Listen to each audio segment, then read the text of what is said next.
Councilwoman Jones will do the invocation. I pledge allegiance to the flag of the United States of America and to the republic for which it stands, one nation, under God, indivisible, with liberty and justice for all.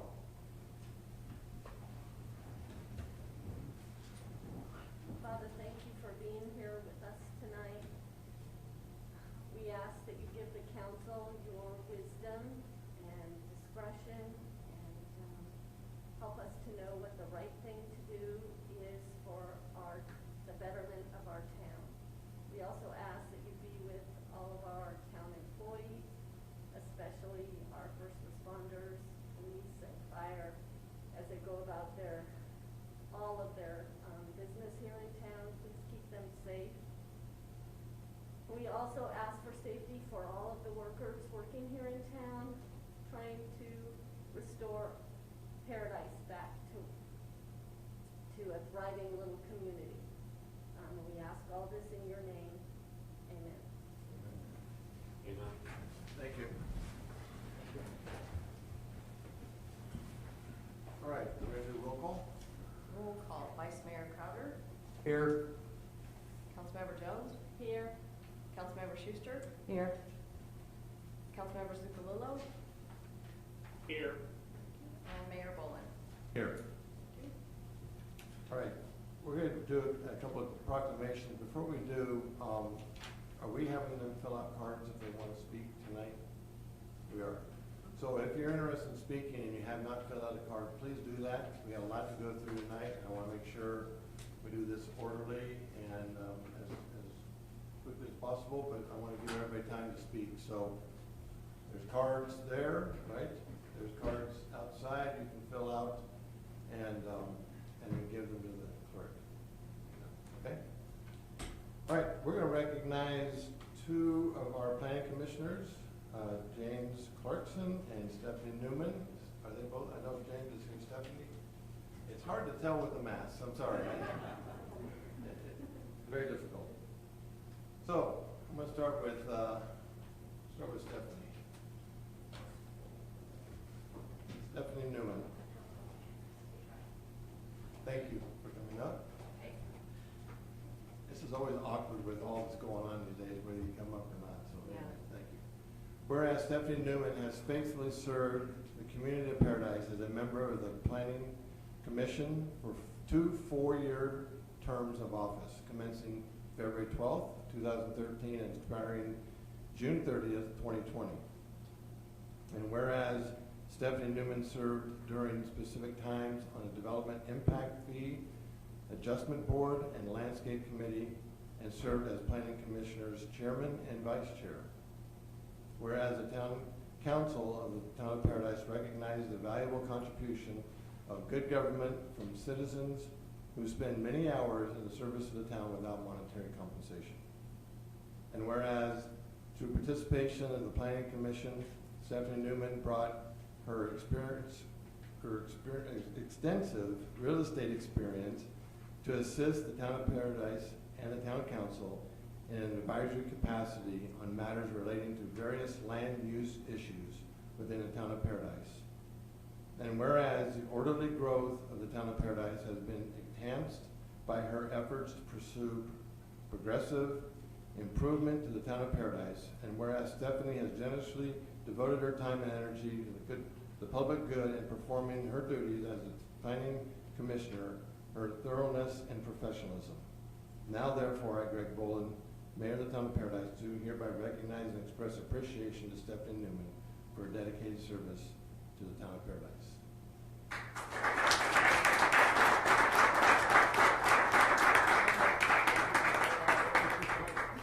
You wish to say something? Hi.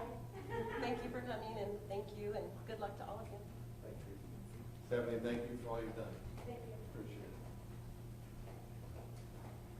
James Clarkson. I thank you both for coming, and I know there's a lot of whereases and stuff in this to be official, but we do appreciate your guys' work and effort and all you've done for us. This is it's a lot of work, a lot of time, and sometimes So, whereas James Clarkson, who faithfully served the Committee of Paradise, the Community of Paradise, as a member of the Planning Commission for 2 four-year terms of office, commencing June 5th, 2012, and expiring June 30th, 2020. And whereas James Clarkson served during specific times on the Landscape Committee and served as the Planning Commission Chair and Vice Chair, whereas the Town Council and the Town of Paradise recognizes the valuable contribution to good government from citizens who spend many hours in service of the town without monetary compensation. And whereas through participation on the Town Planning Commission, James Clarkson brought his experience as a small business owner to Paradise to assist the Town of Paradise and the Town Council in an advisory capacity in matters relating to various land use issues within the Town of Paradise. And whereas the orderly growth of the Town of Paradise has been enhanced by his efforts to pursue progressive improvement to the Town of Paradise. And whereas James Clarkson has generously devoted his time and energy for the public good to perform his duties as a planning commissioner with thoroughness and professionalism. Now therefore, I, Greg Boland, Mayor of the Town of Paradise, do hereby recognize and express appreciation to James Clarkson for his dedicated service to the Town of Paradise.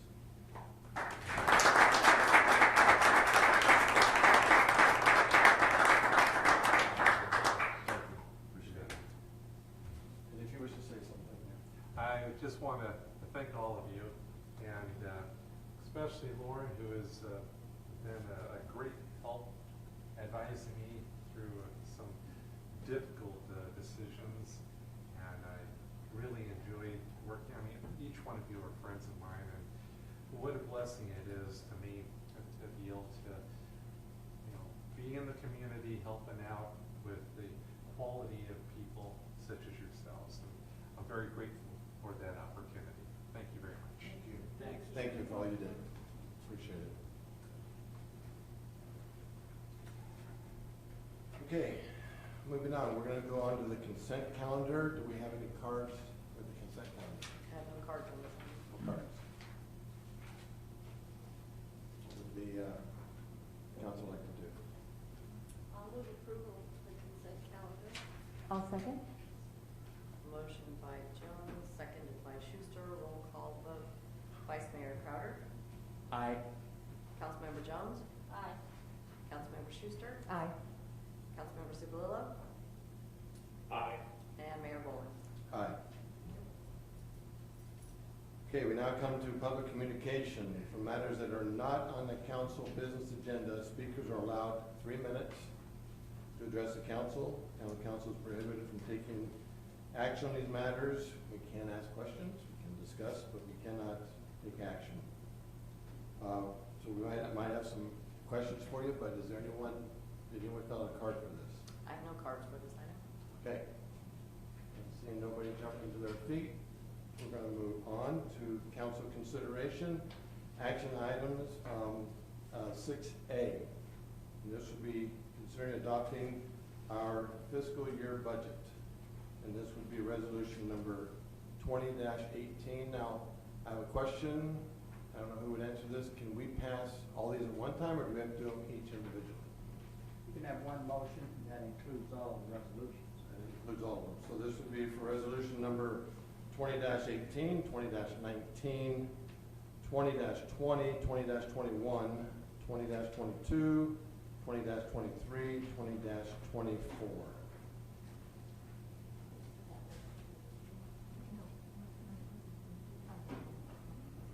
Do we have, is Brooke coming? There you are. Brooke Harrigan, our Finance Director, Town Treasurer, will give the report this evening. Thank you. Welcome to the team. Thank you. Good evening, members of the council. So what I want to present to you tonight is You need to speak right into the mic so people Sorry. can hear you out in the cyber. just a very brief overview of the budget, and then there are a couple of items that I want to specifically bring to your attention. So, in regards to the budget, on June 30th, at your council's meeting that morning, the former Administrative Services Director went over the 2021 budget in depth, as well as there were presentations done by several of the department heads, and there was a very detailed description of the spending that would take place for the coming fiscal year. So with that said, we have not received any calls nor inquiries on the budget, and so therefore, I'm not going to give any overview of the budget numbers or anything like that, because it was discussed and council agreed and there weren't phone calls, and so therefore we'll just move along. And so the items I wanted to bring to your attention, however, are the PG&E settlement plan, as well as the RFP that's in your budget packets. So for the PG&E settlement plan, I brought this quote. I thought it was a good quote. It's Warren Buffett. He says, "Someone's sitting in the shade today because someone planted a tree a long time ago." So with that said, I know that on June 9th at your council meeting, Gina had brought up the use of PG&E settlement funds. Therefore, this is the presentation of that discussion. So this chart here shows what was discussed at that meeting, and that the spending that would need to take place for the rebuild and the restoration of Paradise over the practically nearly 2 decades. Shows what that funding would be used for. So town services, the public services of police, basically, and the administration, town council, and public works, as well as the capital projects. Critical public services would be 67%. There's a number right there, you can barely see it.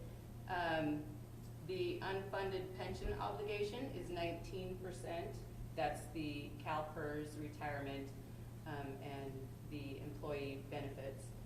Deferred maintenance of equipment, as well as other deferred maintenance, infrastructure that would need to be repaired. That is a total of 4% of the PG&E settlement.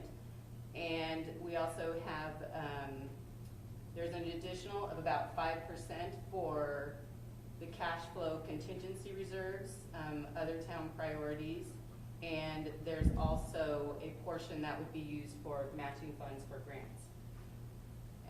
With that said, it's important that the PG&E settlement funds be properly managed. It's quite a big sum, and so therefore with that, we are proposing and recommending that the council adopt resolution to go out for an RFP for professional investment services. Because as you can see, this right here shows that there are a number of factors to take into consideration when it comes to the investment of funds, especially for a local government agency, because the local government agency is, they have to abide by more rules than just somebody who were to walk into an investment office and say, invest my money for me. There are only certain things and percentages where those funds can be kept. So therefore, staff is recommending a RFP for professional investment services. And so, at the end of this, what I want to say is that John F. Kennedy once said, "The time to repair the roof is when the sun is shining." And I think it cannot be argued too strongly that Paradise is in a position to plan for its future. And I think that it's critical that at this juncture in time, Paradise look out into the future for the restoration and rebuilding of its community. And are there any questions? Questions? I think it's important to note too that the PG&E settlement funds that the town received is for operations of the town. Like Brooke mentioned, police, fire, all of our town services. In order to rebuild, you need that staff to do that. And so we are going to take these funds and we're going to invest them for the long haul, for the betterment of the community, the residents, the organization, the staff, and so that at some point down the road, and we'll be giving many reports, I'm sure, until we get there, but we will need to make sure that all of those important services are funded for the long haul. So just for the public's benefit, when did we receive those funds? The funds were put into our account last Friday, last week. They hit our account, and the total is about 219 million. Question I have is the cost for services for whoever we pick, is that part of the negotiation of the RFP, or is that a set amount that's out there? I know you said in your interview, you said you've done this before. Mhm. Generally, what happens is the firm that submits a proposal, they will give you a listing of the prices that they charge. I don't think it would be a set amount. They will list hourly amounts based on the employee that's doing the work at that point in time. The work that's done is not based on the investment itself. No. Okay. No. Good. Any other questions? And that is the number 7 resolution, which we don't have a number on it, that we're talking about, the RFP. On resolution. Resolution is 2024. 2024. That's 2024? 2024, correct. Okay. I'm sorry, there was some confusion as to where it was, but on one of the resolutions, it talked about the 270 million, that was the lawsuit amount. And I wanted to ensure that, that at least the net amount that was actually received was included in that resolution. I think it was the RFP resolution. Was it the RFP Mhm. resolution? I thought it was one of the other ones. The RFP. Again. And we can fix that and change out that number if you would like. Okay, we've got it, yes. I just want to make sure that a resolution of the Town Council of the Town of Paradise, Pacific Gas and Electric Settlement Funds Planning for Future Sustainability of the Town Operations is the title. And in the third paragraph, I believe it should also include something The net. stating that the net is 219 million. Okay. Anything else? That changed. Not seeing anyone, thank you. Thank you. Presentation. Do we have any cards to this? I have no card on this item. Can I throw a card in there? Yeah, you can come up. I just have a question. As Yeah, far as wait a minute, wait till you get to the mic, and then give us your name. Greg Lowers, I do have a question. You know, the responsibility for these funds is to go out 2 decades. What is in the resolution to protect future councils from pilfering that money for other uses other than what they're designed for? Is there something in the writing for that? Called the election. Right, exactly. You cannot bind a future council. Would you please stand up and say that into the microphone? Thank you. One council cannot bind a future council to a particular activity. So there's nothing that says you have to, in the future, abide by this legally. However, if the funds are put in some form of account that is more or less to your detriment, if you change it in the future, then that may be an approach. But the law is that the future council cannot be legally bound. By a prior council. We will look into, when we hire our investment firm, to ensure that those funds are securely invested. And of course, future councils can look at the amounts and make some changes. But again, those would be highly recommended from, again, the investment firm and or the finance director, the manager at the time. And a council would be very wise to follow those directions, because again, we have to make sure that the funds last for the long haul. And as we saw in our presentation, Gina there's not going to be a lot of money left over. It's going to be very difficult to get through this with that money. We need to be very diligent during that time, so. Councils, what do you wish to do? I'll move to approve the resolutions, whatever the number is, through the final number, through number 18 2024, through 2018 through 2024. Right. I'll second. Motion by Schuster, seconded by Jones. Actually. Was it Jones or Zuccolillo? Zuccolillo. Okay, Zuccolillo. Roll to approve resolutions 20-18 through 20-24. Vice Mayor Crowder. Aye. Councilmember Jones. Aye. Councilmember Schuster. Aye. Councilmember Zuccolillo. Aye. And Mayor Boland. Aye. And thank you for all the work that went into this. That's not easy. That's a lot of work to put this together, so thank you for that. It's a relief to have that funding in the bank. That is nice. Yes. Yes, it is. All right, 6B. Consider waiving the first reading of town ordinance number 597 and read by title only, and then there's a roll call. Introducing that as the ordinance amending Paradise Municipal Code, section 8.58.060, relating to the defensible space and hazardous fuel management. We will have a presentation tonight from our new fire chief, Garrett Scholand. New staff everywhere. Good evening, Council.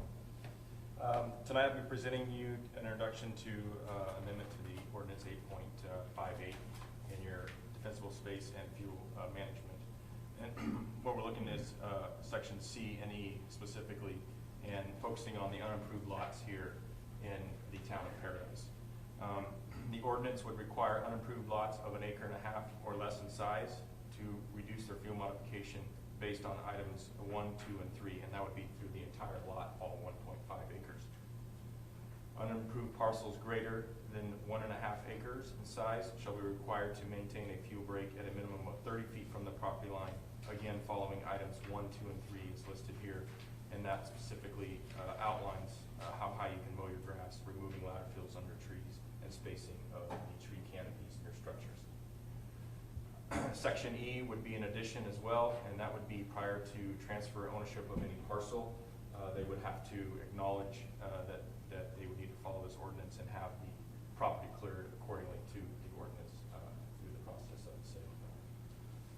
This is an example of the letter for Section E that would go into the seller's packet to be acknowledged that they would need to clear their lot if it was in fact 1.5 acres entirely, or if it was greater than 1.5 acres to have the 30 feet around their lake property cleared. Some interesting facts on how we came to this conclusion of those numbers. About 89.6% of your lots here in town is the figure that I came up with, are 1.5 acres or less, and that's not including RV sites or those sort of things. This is strictly lots. Improved lots, an improved lot, once a residence is built on the lot, they would follow in with the normal defensible space outlines that are already established with clearing of 30 to 100 feet or to the property line, whatever is deemed appropriate by the fire inspector. And that's outlined in sections A and B already in your ordinance. Section D in the ordinance will still give the latitude for the fire chief to determine if a lot needs to be cleared. So if it's greater than 1.5 acres and it poses a hazard to the town for some specific reason, then we have the ability to ask that they clear their lots. We follow the same process that's currently in place. There'll be a first inspection done by the fire inspector, 30-day to correct any violations. They go back for a re-inspection, and if found to be in violation from that point, we move on to code enforcement.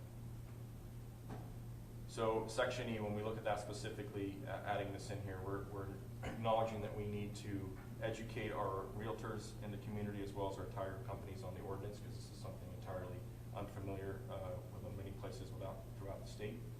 A copy of the ordinance that we showed you would be placed into their packet. A request would be made to the fire inspector to inspect that property, and then they'd have to follow current defensible space inspection process that I outlined, and then we provide them a timeline that would be valid once we sign it, of roughly, we're estimating about 60 days to close the sale, so we work with the realtors. To give you a snapshot of kind of where we're at as of July 6th here, when we look at undeveloped properties, we've inspected a little over 2,200, and we're looking at about 81% violation rate. And this is an application CAL FIRE uses that the town of Paradise has been able to use through our assistance, and it gives you kind of a clear visual of where we're at. The red dots are properties that are in violation, and the green represents those that have passed inspection on this as of July 6th.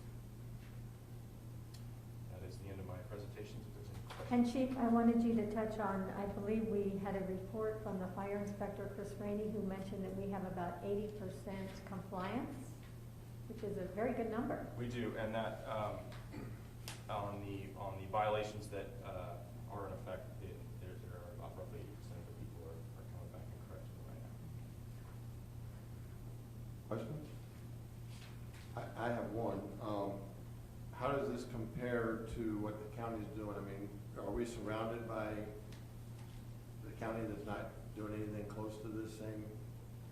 So the town of Paradise is surrounded by state responsibility area of CAL FIRE, so they fall in line with Public Resources Code. They do not have the section C that we are looking to adopt specifically, but they have the other sections as far as clearance around homes. They do. In place already under Public Resources Code. And properties and everything, so they had to clean their properties up. Section E is not involved in any state responsibility areas of California as far as cleaning your property beforehand. The state recognizes an annual inspection process they go through every time, roughly in the springtime of the year, as when the state goes through the inspection process. This is a little more robust to fill the needs of your town and the changing in field management here that's occurred because of the result of the Camp Fire. And I don't disagree with, I think it's a good thing. I just, you got county coming up from the bottom, you got county in Magalia, and they're not doing the same thing, is what you're saying. I can say that there is discussion on the county looking at a weed abatement ordinance, but I do not have the details on where we're at with that. Well, we can't do anything about it, but it's just interesting to me. And next week, we're going to have a presentation by the Butte Fire Safe Council, and they will talk about the different initiatives they're doing for just that, working on the wildland interface areas on the east side, the south side of town, and in other trouble spots. They're doing all kinds of things, so we'll get more of a complete presentation on that. That's a very good question. And I believe we have Aubrey Prius in the audience as well to speak to this ordinance. Good, that was going to be my question. I was going to ask because I'm not sure that Garrett can speak to this, but perhaps Audrey can, and that is, how do we accomplish the education of realtors and title companies? So I guess this is my segue. There you go. Yes. That's a very good segue. Come on down. Okay, so evening council members, thank you for having me. So I prepared a list. Lauren was in receipt of this ahead of the meeting. The current lots we have right now active that are on the market for sale are 171. So the current active under contract lots we have right now are 6. And the current pending, which is pretty much the same as active under contract, but it's certain sellers want their property still available to receive backup offers, so active under contract is what that falls under. The current pending, which are contracts that they were for sale, now someone's buying them, they're in escrow, that's 75. And then the number of closed, and this is all within the last 6 months, by the way, so I guess I should have prefaced that. But, so within the last 6 months, 273 lots have closed escrows, so those have been sold. So hopefully those lots have been abated with weeds. The number that I think is kind of a concern is the expired listings. There were 88 expired listings. Those are listings that the owners did not wish to renew their sales contract with the agent that they were selling them with. So those lots most likely are a lot of outside area now prior community residents that are living in other states and probably not being paid attention to, so I'm sure there's weeds not being dealt with. So these are all numbers that just, you know, of what's going on in the market right now. So this is an idea of the lots that need to be attended to.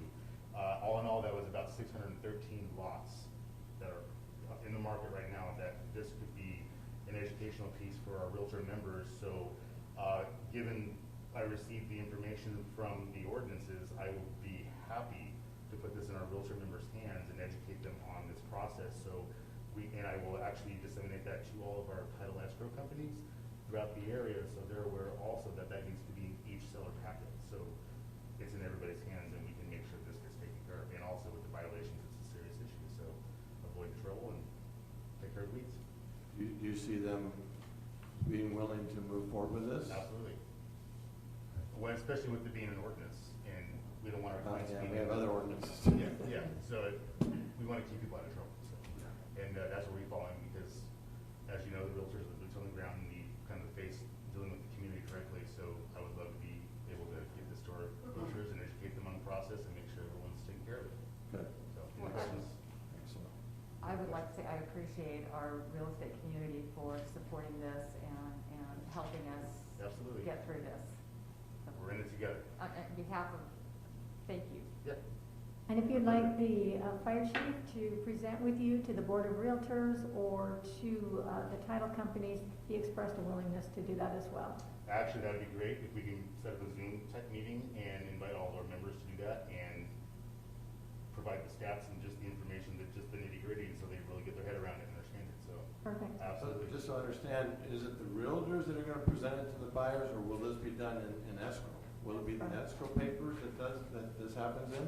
Well, the framing that I would put on it would be to educate the realtors ahead of time to make sure that when they take the contract with the client, they are educating them up. Tell them about it coming up. They're setting expectations so they know that during the listing period, they can get a jump on that and get that taken care of, and definitely during the escrow period, it needs to be dealt with. That's where it's being done with. Okay, good. Thank you. Any other questions? Thank you. Thank you very much. My pleasure. Appreciate you being here. I have a couple questions for the chief. Yes, sir. Number of inspections you're doing a week approximately? You know, I don't have that number off the top of my head. I have to refer back to what we did on the, so as of July 6th, so 2,800. So I think we started about 2 months ago, roughly, we got heavy I think so, into it. yes. Mhm. So I did some quick math on that. I don't have the exact number. A lot. A lot. And so you're also doing the second inspection, the follow-up, Correct, the fire inspector is, yes. and the time frame there, if the second's necessary, and then it goes to code enforcement? Correct. So is the second notice also 30 days, or is that shorter? We go back after the 30 days, and then roughly 30 days. Sometimes it takes a little longer to get back around because of the staffing, but if they're still in violation, and then it would go to code enforcement. But would that be another 30 days with the second notice, or would that be a shorter time frame? It would be a shorter time frame. I believe they're doing 3 10-day code enforcement inspections, I believe. It should mention that in the ordinance, all those specifics, how they do that. And also, the reason to have this ordinance is it actually eliminates the need to do the first inspection, because it's already townwide. If you own a piece of property in town, you have to clear your lot. And so that's already the first notice, basically. So, as we go through this, maybe there'll be some courtesy notices in the beginning, but for the most part, people will get used to that culture of, if you own a lot in town, you've got to clear it. And that's what we do. We take responsibility for that, especially since the Camp Fire. And the whole town, 100% of the town is in a high fire severity zone, so really it's incumbent upon us to have higher standards. And I'm trying to get a time frame if I'm asked, because I am being asked, when lots aren't being cleared, maybe they haven't been inspected yet, so we're talking probably a 90-day process. I am not sure. I can get back with you on that. We don't have Chris Rainey in the audience tonight, but I can get back with you on that so you know. I think it is a lot quicker than 90 days for these types of things. Now, some of the issues that we're hearing is that people will, if they're out of town, they call companies and contractors who actually clear lots, and there's a waiting list, so that'll be a good opportunity for people to make some money, start some businesses. And but that was one of the issues, was the fact that getting into town and clearing your lot or hiring someone to do it, that there's some weight involved there. I know that when we get closer to the fall period, the high fire season, we'll have more people calling and worried about lots next door. I think it's very important what the fire chief said, and he said in his presentation the other night, is to, when we have lots cleared, that helps us, even if it's a checkerboard type pattern, even if not all the lots in town are cleared, but a lot of the lots in cleared, that gives us an opportunity to fight fire, to get in there, to make sure that we're protecting structures and homes and neighborhoods. So I think that, at least from what I'm hearing from the fire department and the Fire Safe Council, is they're happy with not only this ordinance, but with how we've been getting 80% of compliance, and clearing lots, keeping those down, is going to save the town and alleviate a lot of people's fears about fire starting. And I have a question, but I don't know if there's anyone here that can answer this. And I'm wondering if an ordinance like this would have any impact on insurance rates. Well, I'm sure it could. I think everything that we do to move towards a very, very fire-safe community is going to get us there with better insurance rates. I will tell you that the NIST report, you'll remember the NIST report, the National Institute of Standards and Technologies, the gentleman came in, their report is going to be done by the 2nd year anniversary of the fire. That's going to be, I think, out in 3 or 4 volumes. Colette was telling me, and the first one was exactly how that fire, the spread of the fire, the evacuations and notifications, and then things to do to help on the fire. And so we'll have some very good information to back up our policies, our general plan, and any other ordinance that we need to enact. So that'll be done very quickly. And that will be the most comprehensive report ever done on this fire. So I also have a question. I'm really glad to hear that you're getting 80% compliance, but I am concerned about the 20% that aren't complying. And right now, the town has no abatement fund, no way for if you go through all the violations and they still don't do anything, for us to take care of it. So I'd like to ask staff to look into what it would take to set up an abatement fund where we could go in and clear those lots and bill that property owner, and if they don't pay, lien their property. We need to make sure that people know that there's consequences and they're not just going to get this violation that they can ignore. So that's, yes. And harm their neighbor potentially. Yes, we do. Actually, the council did set up an abatement fund for us a while back. So we do have about $20,000 in an abatement fund. We'll need to get more, and I will be working with the Butte Strong Fire Safe Council, see if we can get other opportunities, grants, ways to leverage that, so we can get many more properties done, because it is very expensive when we go in to do it. But yeah, we do have a small seed amount in there. I would like to see us look for some more money, because I think we're going to need it. So it doesn't look to me, I didn't see anything in here that showed that there was a cost to this form to have the inspection done. No Okay. cost, no cost. Good, I just want to make sure that's out there. That's one. Two, something to consider, we're not going to do it tonight, something to consider.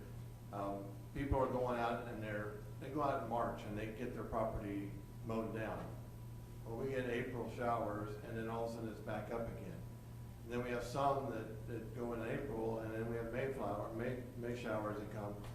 There might be a time in which we have to say, okay, now's when you need to go do your property, because I can see people saying, well, I did my property. I did it back in March and it was nice. What are you talking about? I have to do it again. You see what I'm saying? Yep, absolutely. It's something we deal with a lot in Butte County as well. Right. It's the springtime push that we do, and then it's like painting the Golden Gate Bridge, and this map is a great depiction of that. That's roughly how far we've gotten through town in a matter of a couple months, and here we are. Right. Before we get to the other side, it'll be almost raining, and so we're going to start over again. So none of it happens overnight. You can just hope that you ask that property owner to go through it in April, that they maintain it they got the message, but you're right, can't control. Sometimes we have rain to go through June. Yeah. We've seen that before, so, you know, Right. maybe there comes something that, you know, now you guys need to get on your property.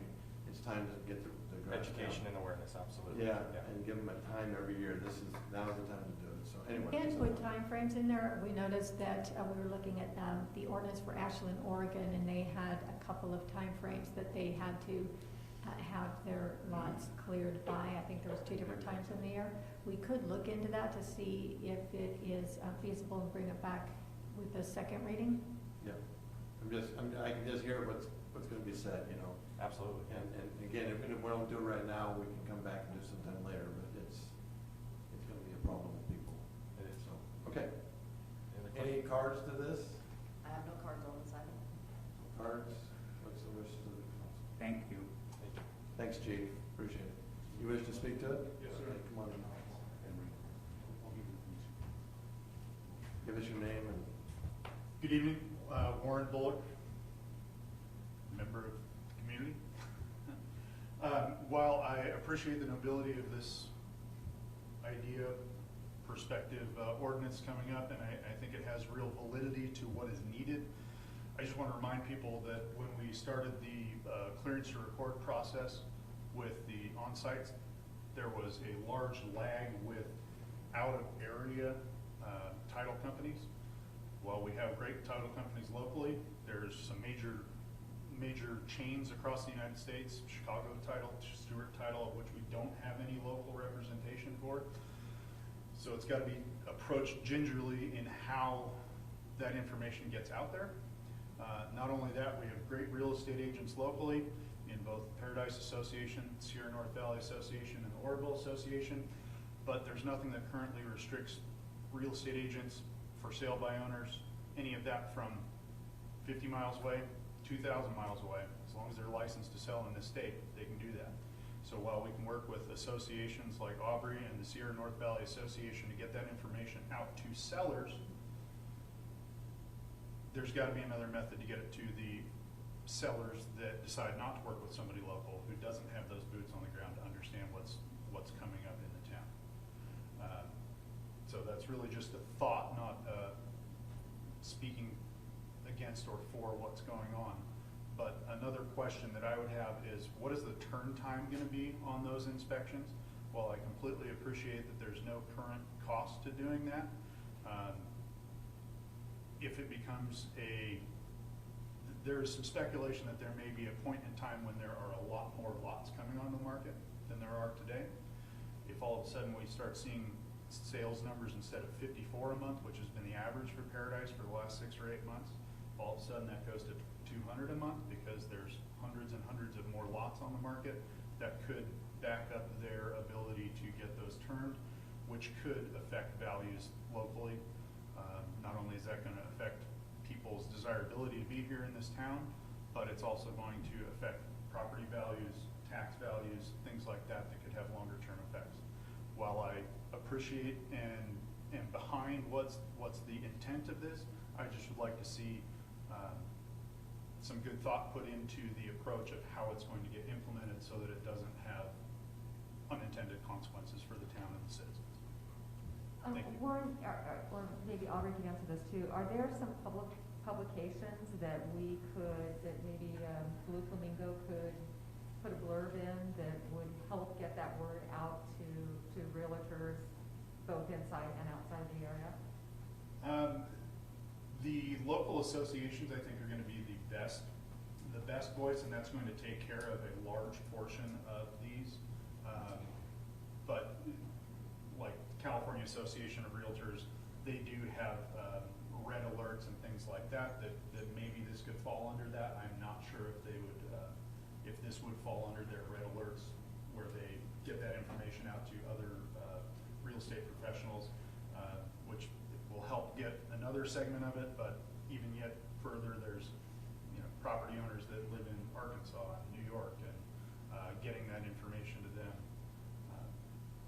I'm not really sure how it's going to get there, but I'm just trying to think ahead of what could be the potential issues from a program that otherwise likely has a great outcome for the town. Aubrey, you have a comment on that?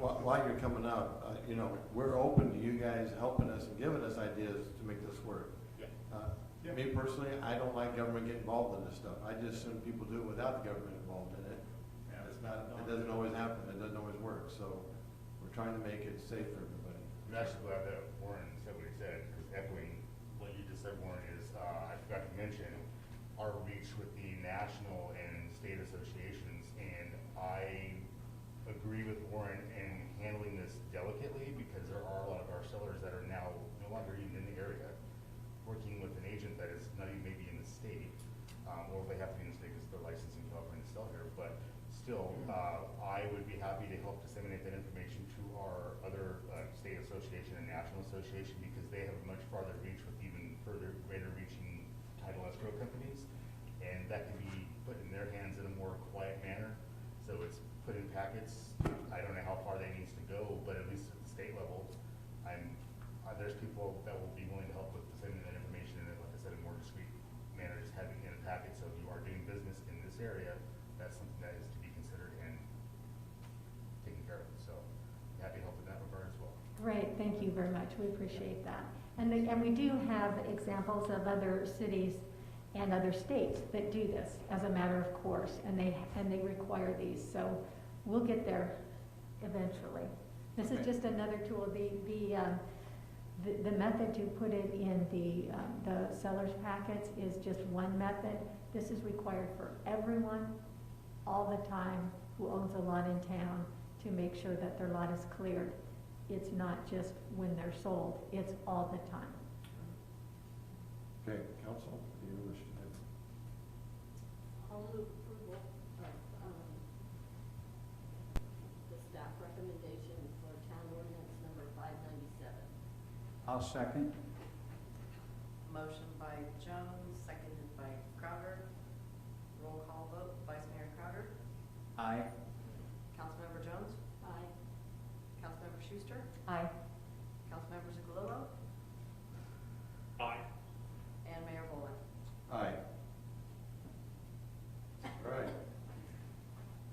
6C, consider waiving the reading of the entire town ordinance, urgency ordinance 598, and adopting Town of Paradise ordinance 598, and urgency ordinance of the Town of Paradise, repealing urgency ordinance number 593, and adopting new ordinance relating to interim housing, accessory buildings, so on and so forth. We have a presentation this evening by Susan Hartman, our Community Development Director. Good evening, Council. So tonight I wanted to start a discussion about the interim housing urgency ordinance and an amendment that's being proposed by staff. Just a brief history of what this ordinance has gone through since its inception in December of 2018. That's when we first adopted the urgency ordinance that allowed the use of RVs as interim housing.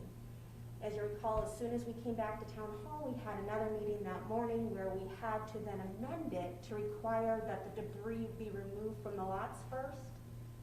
We came back in May of that year to do another amendment that would allow folks to be able to build garages and shops first before their house, but it did obligate them to have the house plans in by the end of the ordinance, which is end of this year. We revisited again January of 2020. That's when we added text to allow for the storage of RVs. And then finally, we were back in February, and this is where it became required to be connected to electrical service, a functioning septic, plus water, and have garbage service on site. So that's just a brief history of what we've done amendment-wise to this ordinance. Just some statistics for you. Through the end of last month, staff has issued 511 temporary use permits authorizing the use of RVs as interim housing. To date, 141 of those applicants have applied for the construction permits for their permanent dwelling, so about 25%. Do you know how many do not have permits that are living in RVs right now currently? I do, and that don't have any permits at all that we found so far through enforcement canvassing is 57. So with 6 months left in the urgency ordinance, now's the time to start that discussion about transitioning to permanent housing solutions and moving into our rebuild phase. So as you probably heard, all those connections that are required to the RV, that takes time and money. And what these proposed amendments are looking to do is just help refocus people's resources to be the most successful at rebuilding their permanent home. And so while we evaluate the impacts of our temporary housing solutions, staff's going to be focusing on working with the rebuild advocates and staff for just education for those temporary use permit holders who've yet to pull their permits for their permanent dwelling rebuild. Also, we're going to be focusing on outreach and education to the unpermitted RVs out there and what their options are. We're also looking to only issue these temporary use permits after the residential rebuild permit has been issued, and that's part of the amendments we're bringing tonight. We're also diligently working on finding other locations that would be suitable for RVs beyond the end of this ordinance. RV and mobile home parks that have utilities, that have the facilities and the licensing for this. We continue to look for grant funds that might be available to assist with the relocation cost from private land into these park facilities. And then also, ultimately, we're trying to move towards the restoration of neighborhoods with permanent housing. And so tonight, council's being asked to consider an amendment to the ordinance that would require that the residential rebuild permit be issued before a temporary use permit for an RV be issued. Also, that the RV permit would be active for the same duration as the rebuild permit, and that then would allow folks to be in the RV beyond the end of the urgency ordinance if the house hasn't been completed yet. The temporary use permits would be issued for one RV and only for occupancy by the owner. This would allow us to start that transition of the urgency ordinance into the same standards that the existing temporary use regulations already have that were in place pre-fire. So that's what's in your packets tonight for consideration, and I'm happy to answer any questions you may have. So the permits that have already been issued would still be good till the end of December? Correct. The way it's worded, it would be on or after tomorrow's date. Questions? On or after tomorrow's date, but That anybody who came in on or after tomorrow to apply for their permits would also need to be concurrently applying for their rebuild permits, and then we would issue them together, not the RV ahead of time. this doesn't have to come back for a second? It's urgency. It's urgency. So it's okay. immediate. Okay, thank you. And the thought process behind this is that there's only 5 months or so left, so it doesn't make sense for somebody to come back to live in an RV, just to have to leave in December if they're not gonna start building. Correct, and we are using all staff resources possible just to help with the education process of the 75% we've already issued to who haven't gone through the permitting process yet. Or the while 57 who don't have permits. that too. So, and it does take a lot of money to get your temporary use permit, to get your utilities set up. It costs a lot of money to get set up. And then, like you said, Jody, and then in a few short months, it's time to leave. It doesn't make sense to put people through that. Nor is it gonna look good for us to let them get it up to December, tell them during Christmas they gotta leave. I mean, it just doesn't come across well, so we need to make change now. I think you've done a really nice job figuring out how to transition this. Thank you. We're still working on that, by the way. We're working very diligently on all kinds of solutions. And I agree with all of that. The only thing that I mean, right now, what are we running between the time that someone submits versus approval or issuance of the permit? What's the time frame there? For all departments to sign off, 4 to 5 weeks. I would rather see that, you know, once people submit their plans, they are clearly moving forward. They've done all the pre-work, they've done whatever work their property needs prior to getting to that point. I would rather see that be the tipping point as opposed to issuance of the building permit. Explain that a little more. What do you mean? In other words, when they submit their plans for building their home as opposed to when it's issued. So that will allow them to come on site and begin preparation of whatever preparation they need to do prior to the issuance of the building permit. Well, if we did that, I would, that's up to the council, but if we did that, I would ask that there be a time frame for pulling those permits. Once they're ready to pull, that you can't let them sit there. They could sit there for a year. I think that's fine. You have. I don't have any problems with that. You have a short period of time in which you gotta pull that permit to Yeah. start building your house. I just because of for people to plan, during that period, because you don't know how long it's gonna take you or what changes have to be made to your plans and so forth. And, I think as we're coming up to a period where people's ALE is beginning to run out and all of those things, and just very often the work that needs to be done to prepare the lot before they can get to that point. I just would rather see the submittal, and I would be perfectly fine with the time frame that they have to pick it up as soon as it's issued or whatever. They don't even prepare the lot to pull their permits. They don't do any of that. They can pull their permits without preparing the lot. But you're saying prepare for the RV? No, I'm just saying that there's a lot that goes into people making a decision, especially for the first time for a lot of people on their lots.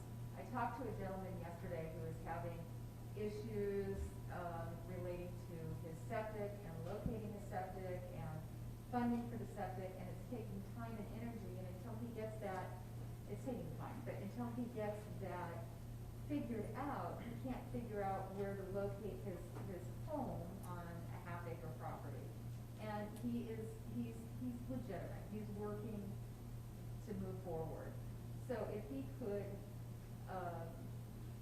if upon the application, submitting his building application, and I think he's one that probably already has a permit anyway, so I'm not worried about that particular incident. But upon submitting for application, that would allow them then to move on to the property. I talked to the gentleman too, and he was pulling a lot of reasons why he couldn't move forward, but they weren't legitimate. He didn't need to do half the stuff he was trying to throw out there as a problem.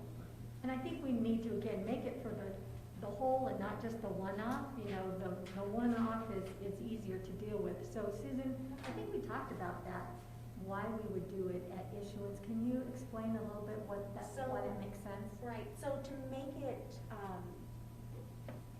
for that transition to the existing temporary use, the wording is that they need an active construction permit to rebuild their permanent dwelling, and that's what we're trying to match up. So if we do make any changes that are not exact to what our existing temporary use ordinance is, just keep in mind it would only be effective until the end of this ordinance, and then it would just automatically roll into the regular temporary use, which says you need to have an active building permit for rebuilding the permanent dwelling. So that's what we're trying to do, is just marry those two up so that we have one standard. Can I ask, how often do you have somebody come and apply and never pick it up and never really For the homes, finalize it in a timely manner? the majority of them will come get it, though we do have some that we're nearing that 1 year time frame that we are having to send out reminders on, probably a couple dozen. Well, I can tell you from experience, the fellow that we bought our house from, who's well-known, he's passed now. I think he let his expire twice. And that was, what, a 10-year period or something like that, I don't know. So that, I think that does happen, but in this particular situation, my concern is that we are going to see a wave of people who are going to be losing their ALE, and perhaps they're renting a home in Chico, and the timing of them being able to move out of a rental and move into an RV on their lot is predicated on when they might get their plans approved, and that could be very difficult for planning purposes. I don't know, I think you could get into some sticky situations by follow through, they don't pick up their building permit. I'd rather see it with the issuance of a building permit. By the time December comes around, people will have had in excess of 2 years. We have housing advocates at the BRC to help them through the process. Anybody who's having trouble just needs to go see them. We have grant programs, so if they need help with their septic system, we can actually pay for it. There's a lot of resources out there, and I don't want to provide loopholes that can exacerbate the situation we have in town now with people living in tent trailers with outhouses and our code enforcement not being able to do anything about it. We're just going to make it worse, I think. I like the language the way it is. We have no cards, correct? No cards. Steve, what's your thoughts? Well, I kind of feel the same way as December comes around. It's been 2 years, and I know there's going to be some circumstances that are going to arise that's going to be unfortunate for some, but the majority of people, after 2 years, should have a plan, or they're living their plan now, and that's what we need to prevent, is from them living that plan right now forever. So I kind of think we need to leave it as it is as well. Michael, any thoughts? I'd be in favor of leaving it the way it is too. Echoing Jody and Steve's points. I mean, hopefully after 2 years, people have some direction on what they're doing, and we have seen a lot of people kind of taking advantage of the loopholes. So I'd be in favor of passing it as it's been presented. I do really support your efforts to find alternative places for people to park their RVs. So if they're in that situation, they could plan to go to one of those places until their permit's issued, when they could then move on to their lot. And I kind of think we need to get out there even more with the advocacies and what have you, and tell people, don't wait until December 15th to start. Absolutely, and that's what we're working on at a staff level, is to get that literature, get that educational material ready, so that people have the most time available to start making those arrangements, whether that's to move forward with the permanent dwelling, or whether that's to find, secure, longer-term RV housing in an appropriate location. So let's just reiterate some of the options that people have that we're working on. One of the things that you're going to report out on are the number of multifamily housing units available, the mobile home parks that we're going to be working on. Our housing division has grants for people that have an issue with insurance gap. So the housing advocates can help get them lined up with some funding for that. Our housing advocates can help them get lined up with funding to fix the septic problem. So funding, we do have programs for that available. We will have, again, units in town that people that can move into. So if they were renting before the fire, we'll have some rental units available, pretty soon coming online that people can move into. As far as RV living on lots and temporary living, we're trying to move towards, our rebuild phase and building permanent housing solutions and getting people into safe permanent housing solutions and as a community. And that is going to always be tough. That's going to be a tough push, but we're trying to help and support, and that's why we're starting so soon now to do that. I know Katie, our disaster recovery director, is working diligently on this project as well. So, council's wish. Wishes? There's no cards, I asked. I'll move for approval the item as presented. I'll second. Motion by Zuccolillo, seconded by Crowder. Roll call vote. Vice Mayor Crowder. Aye. Jones? Aye. Councilmember Schuster? Because I see the necessity of this, aye. Councilmember Cirulo? And Mayor Boland? Aye. Motion passes. Thank you. And again, these are tough decisions and they're hard. I hate, because there are some that this is gonna be a tough one for them, but, you know, our code enforcement's having a very tough time right now, trying to keep up with what's going on, and we do need to get our town back and get things going, so, I don't like these decisions, but I think it's the right one, so, my thoughts. 6D, number 1, receive information update relating to the status of townwide underground utilities. Number 2, consider authorizing staff to set a public hearing date August 11th for the creation of Rural 20A Underground Utility District. 3, consider authorizing staff to file a formal complaint with the CPUC. Mark Maddox, our town engineer, will present this item first this evening. Thank you, Manager Gill. Good evening, Mayor Boland, Council.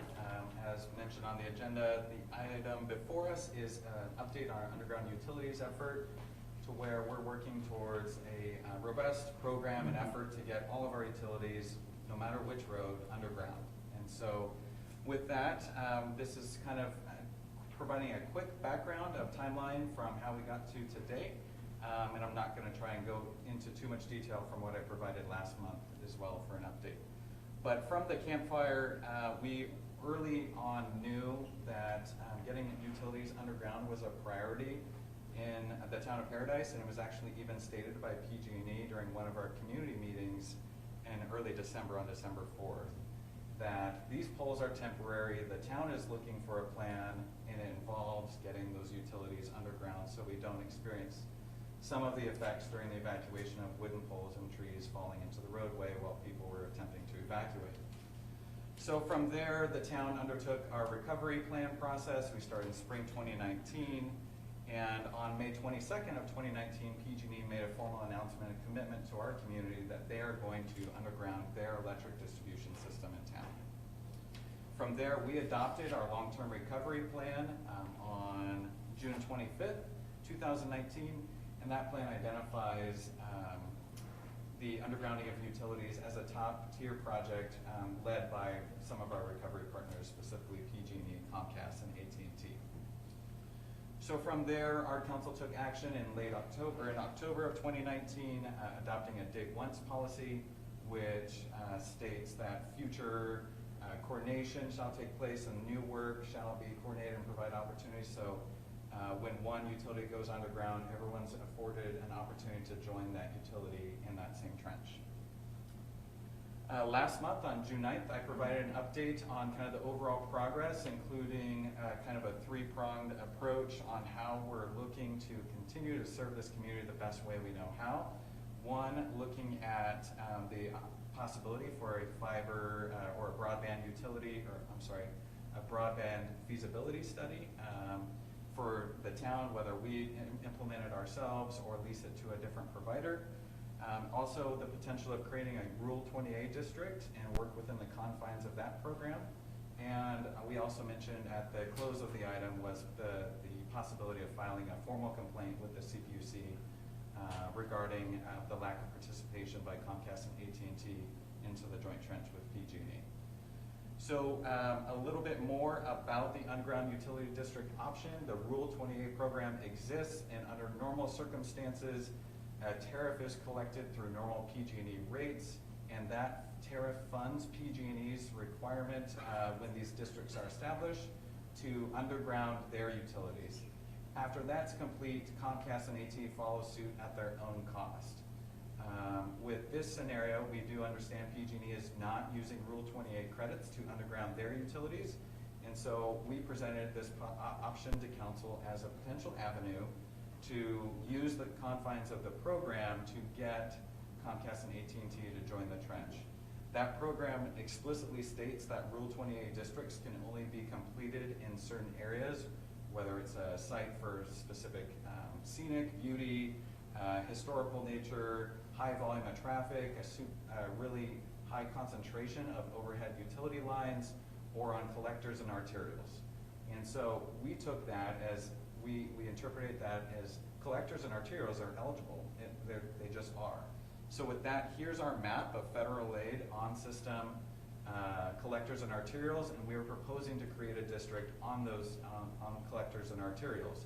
It would likely be one of the largest Rule 28 projects ever created, established through a district that our municipal code addresses how that policy works, and involves a public hearing, affording the public an opportunity to provide their input if this is in the general public interest. We know in our community that it's pretty much a consensus. We have to get this done. So that's not so much of a question as much as the applicability of the program through Rule 20A. So again, tonight I'm going to provide a quick update on the Rule 20A program and the CPUC complaint. So between the last time we gave this presentation, we received input from the CPUC that a Rule 20A district, in their view, at a staff level, did not will not provide the intended results that we're looking for. Just an opinion at this point. We still can move forward and establish the district, but there is risk there. They continue, the CPUC, to advocate for us to file the complaint and trigger the alternative dispute resolution process, which could bring, we put it in writing that we have concerns about the health and safety of our community, having experienced what we have and looking to come back more resilient and stronger. So that could get everybody at the right table, whether it be legal experts who can help kind of process this through some an alternative program, I guess is the best way I can describe it. So heeding the advice from the CPUC, we did not, as staff, issue the notice for a public hearing and mail out about 3,000 notices for the parcels that border collectors and arterials. Considering that we could bring this information, we know it's time sensitive for our recovery, but a month here for a generational project is something we can live with, and providing additional input for you. So is the risk you're talking about just the cost of the mailing and all that? Correct, and I'll get there in a second. Okay. So we're providing this update. We are seeking approval formally on the agenda. It has to be an agenda item for us to take action, and this was not the case last month, and it is this month, for us to file a formal complaint with the CPUC that could trigger a collaborative discussion between Comcast, AT&T, and PG&E, the town of Paradise. Again, on the option I mentioned about continuing forward with the Rule 28 district, it is, while we did hear that there was some advice to not proceed in this avenue, we haven't heard that official no. There's no way of knowing what will happen if we do this. But if we don't do this, we know there will be no results. And so it's an interesting avenue to take and explore. The biggest risk here that I can see from a staff side or a town perspective is the cost of mailing out those 3,000 parcels. There is a scenario that legal experts, whether it be Rule 28 CPUC or something that we haven't thought of, that says, this program is not applicable because PG&E is not using tariff funds, so therefore PG&E or Comcast and AT&T don't have the legal obligation to fulfill it. That's a risk, but again, we don't know until we get there.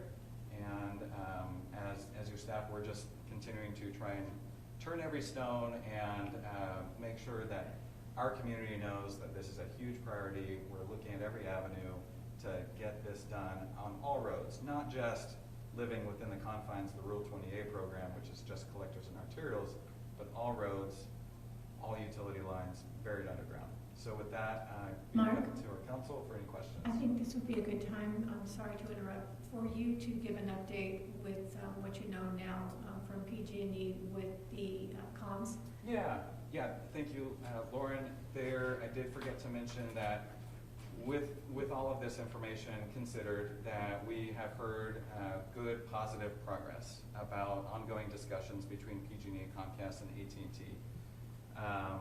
And so we know that they're looking at this, they're probably watching right now, and looking forward to how we are all going to work together and make Paradise a safer community to live in. So I think as a whole, the program is working of what we're trying to do, explore all options, and keep this in front of the community as a very important issue. But there is good progress, but again, until something's signed, we're just at the mercy. And we heard that they were waiting. I got a call from Comcast today, right in the middle of a meeting with PG&E, that they were waiting for June 30th for a resolution with PG&E. That date has passed, and now PG&E has been working with AT&T and Comcast, both the heads, and it seems to me that there is some movement on this. However, we can continue to move forward with what we're doing. I just wanted to update that. I also heard that Council Member Crowder spoke to Joe Wilson at PG&E and also got some favorable response on that. So we are hopeful that we are going to get all of the utilities underground on all streets as part of this project.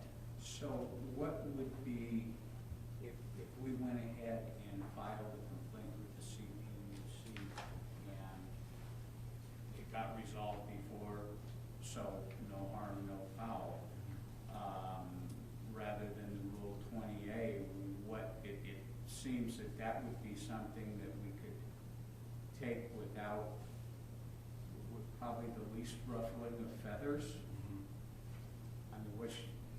Yeah, I think if we find that we get to the end result that we all desire, how we get there is really up to the council and Comcast, AT&T, and PG&E. So outside the information I provided, I don't know, what the best course would be. Mark, what's the cost of the public hearing, the mailing, and So holding the for hearing? mailing 3,000 parcels, we were envisioning contacting a printing company and mailing service in the area and get that out. I would estimate somewhere between $3,000 and $4,000 just based on prior experience. I don't have a hard number, but certainly under 5. So my take on this is that I do want to ruffle feathers. They've been talking for a long time. We haven't really seen a lot of movement. I'm glad to hear that it looks more positive, but I don't want to let up the pressure. I'm in favor of you filing the formal complaint. That can always be withdrawn if they come to agreement. I'm also in favor of noticing the public hearing. And what I'd like to suggest is that we say the council approves noticing the public hearing in 45 days if they don't reach agreement. So we give them some time, but they know that we are willing as a council to use every tool available to us to bring them to agreement. So I'd like to see us do that. Go ahead, file a formal complaint, and approve noticing the public hearing 45 days from now if they don't reach agreement. I'll tell you, I'm not concerned about ruffling feathers. They stood up there and told us stuff and promised us things that they did not do. They got their big applause in front of everybody, and everybody thought, good job, AT&T and Comcast, and they stood there real proud of what they said, and they didn't follow through with it. And I'm very disappointed in where they're at. If we can get them to come and do this, I hope it happens. I hope it works. But they got to start showing something, not just talk. It's been all talk at this point. They got to start doing something. So I'm good with putting it out a little bit further, but I'm telling you, they ruffled our feathers, and they told us things that they absolutely have not followed through with. And now they're blaming PG&E for things that they're not doing to homes in this town. It's dirty pool. This is the conversation that I had with Joe Wilson was probably the most promising that I heard, and I also got a phone call today from Comcast, and they said the words now were, now that PG&E's emerged from bankruptcy, they feel that they can move forward and deal for real, and they were having some issues with being into bankruptcy. I don't know, it probably doesn't hurt to, put it out 45 days, but I just, from what I was being told, I think that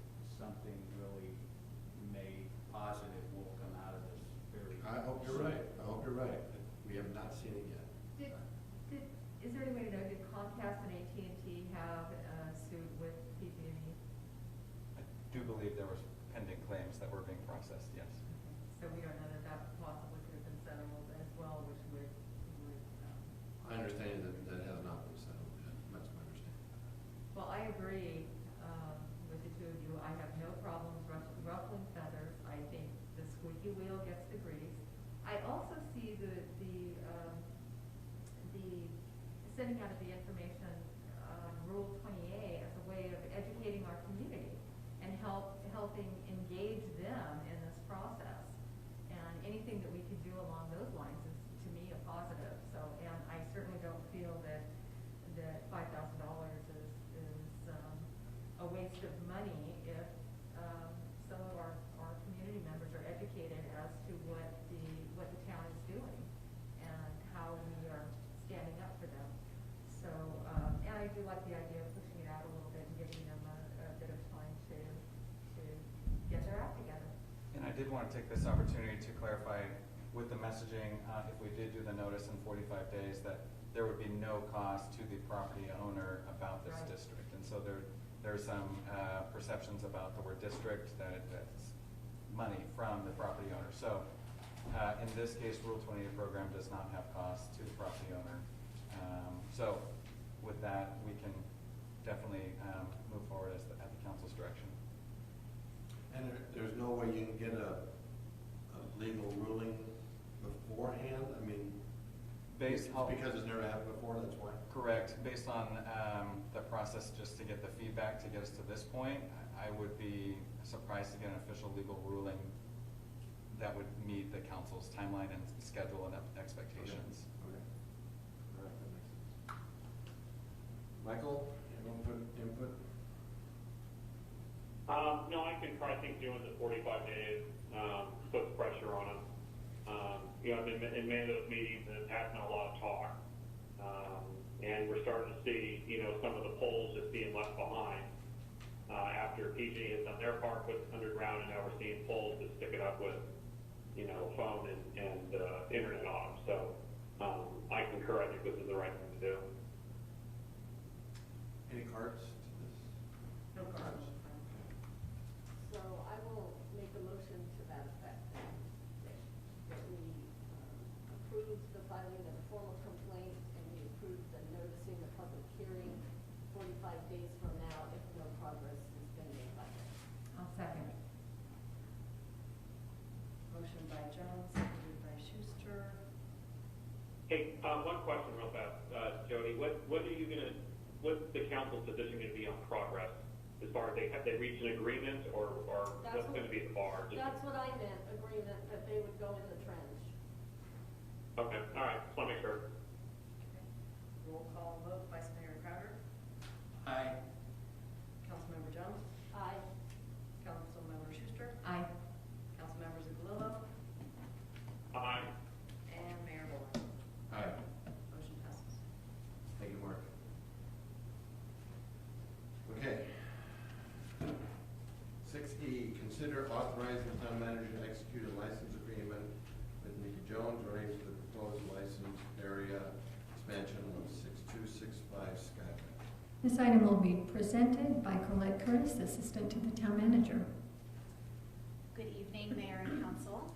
Tonight we're asking you to consider authorizing the town manager to execute a license agreement with Nikki Jones relating to the proposed license area expansion at 6265 Skyway.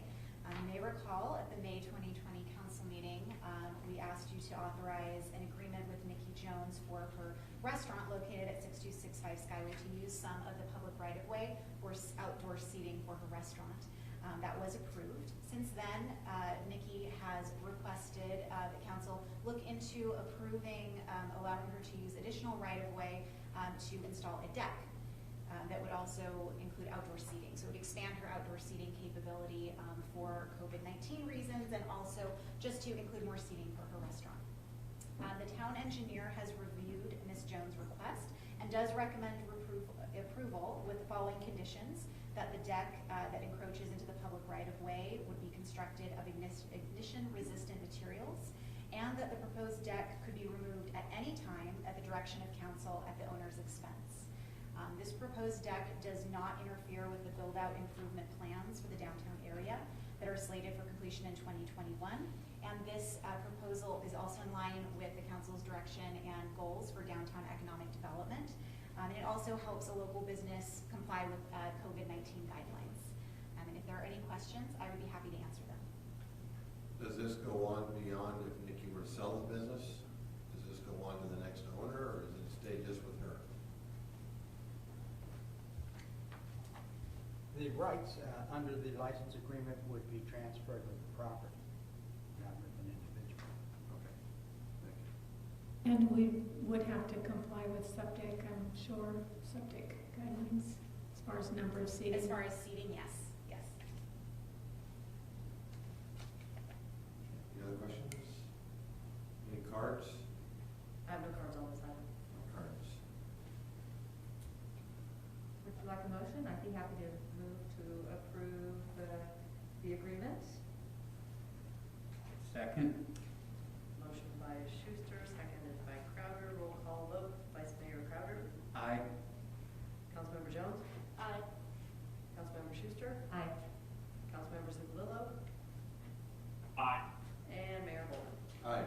And Colette, I was going to see if you heard any more about asking the owner, Nikki, if she would talk to Approach Rotary. Maybe they could help with that project. Do you have any updates on that? I did talk to her about that. She was interested in the grant program. I don't have any information about whether or not that was a successful attempt or not. So Rotary has a program where they will grant businesses a grant fund to build a project like this. So maybe we should approach Rotary and support that project, if anyone's in Rotary on the council. Right, 6F, consider authorizing the town manager to enter into an agreement between the town of Paradise and Pacific Gas and Electric Company related to the transfers of 2-inch conduit from the ongoing joint trench work of electrical underground. And this exciting progress report will come from Mark Maddox, our town engineer. Thank you, Manager Gill. Good evening, Council, once again. Separate but related, we are advancing the broadband feasibility study and exploring all avenues that would help us further provide a superior service to our community. And one option is identified in the long-term recovery plan as well. I apologize there.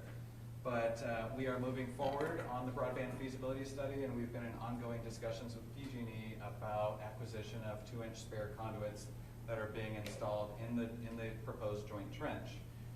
The town of Paradise and PG&E have exchanged reviews of a proposed agreement which would transfer this conduit, and upon implementation of our project of the town, that we would join USA North, a joint trench authority as well. I'm trying to picture which other updates. Kind of the exchange here and why there's motivation from PG&E is to execute this agreement is that if the town of Paradise is a participant in the joint trench, we have a financial and coordination incentive to work well with the corresponding utilities in that trench. If we were to move forward in our storm drain improvement plans or our sewer project that we're advancing, we have an incentive to better coordinate and work with PG&E and design around or coordinate with, avoid conflicts with that sewer project and the joint trench. So PG&E is installing these spare conduits. We are looking to acquire them to advance our broadband objectives as a community, again, whether that's leasing out to a new third party or a municipal-owned solution. So with that, there is no financial exchange with this proposed agreement, and I'd be glad to answer any questions at this time. I have a question. It's not like I'm not grateful. I'm very grateful to PG&E and what they're doing. But I don't want to be given something that we haven't watched to make sure it's gone in the right spot in the joint. I know there's places you put this stuff. Mm-hmm. Are we watching that to make sure we're not given something that really, in the long run, comes to be a problem for us? So we are inspecting the overall projects, and certainly we don't have that existing lens of looking for broadband deployment and construction inspection. So we now have how many miles of this put in? 37 miles, and with 120 ago. So we do know that there is risk with telecommunications facility near high voltage transmission lines, and that's identified here in the proposed agreement that there is inherent risk.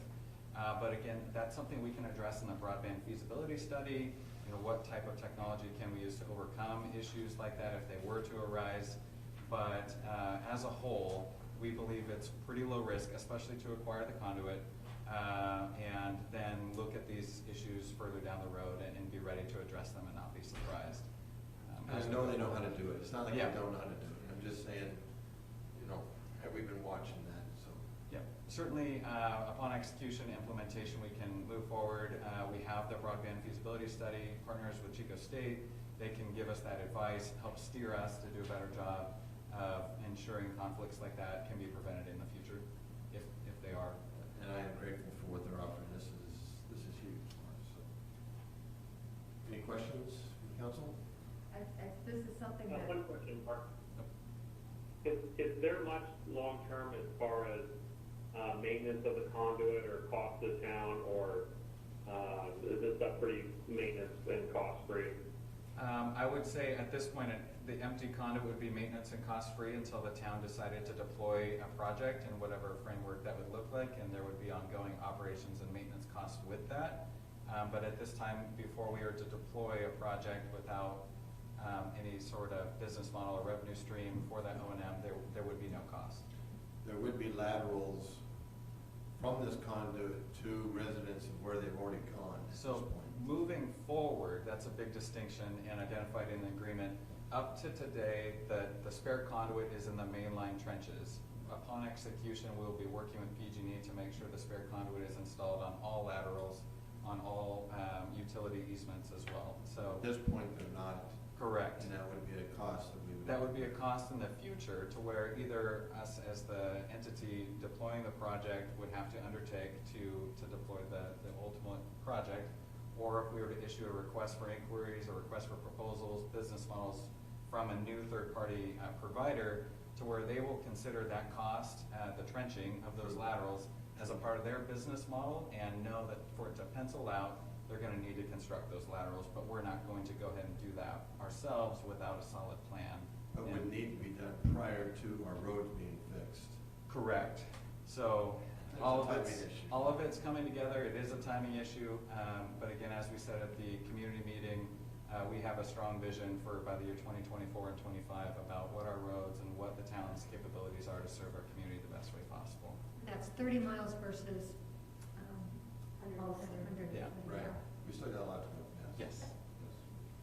I just have to say, since this is something that I've been talking about since way before the fire, since about 2016, I am giddy that these projects are moving forward and that we have a vision for just a few years in the future of accomplishing these goals. So, thank you.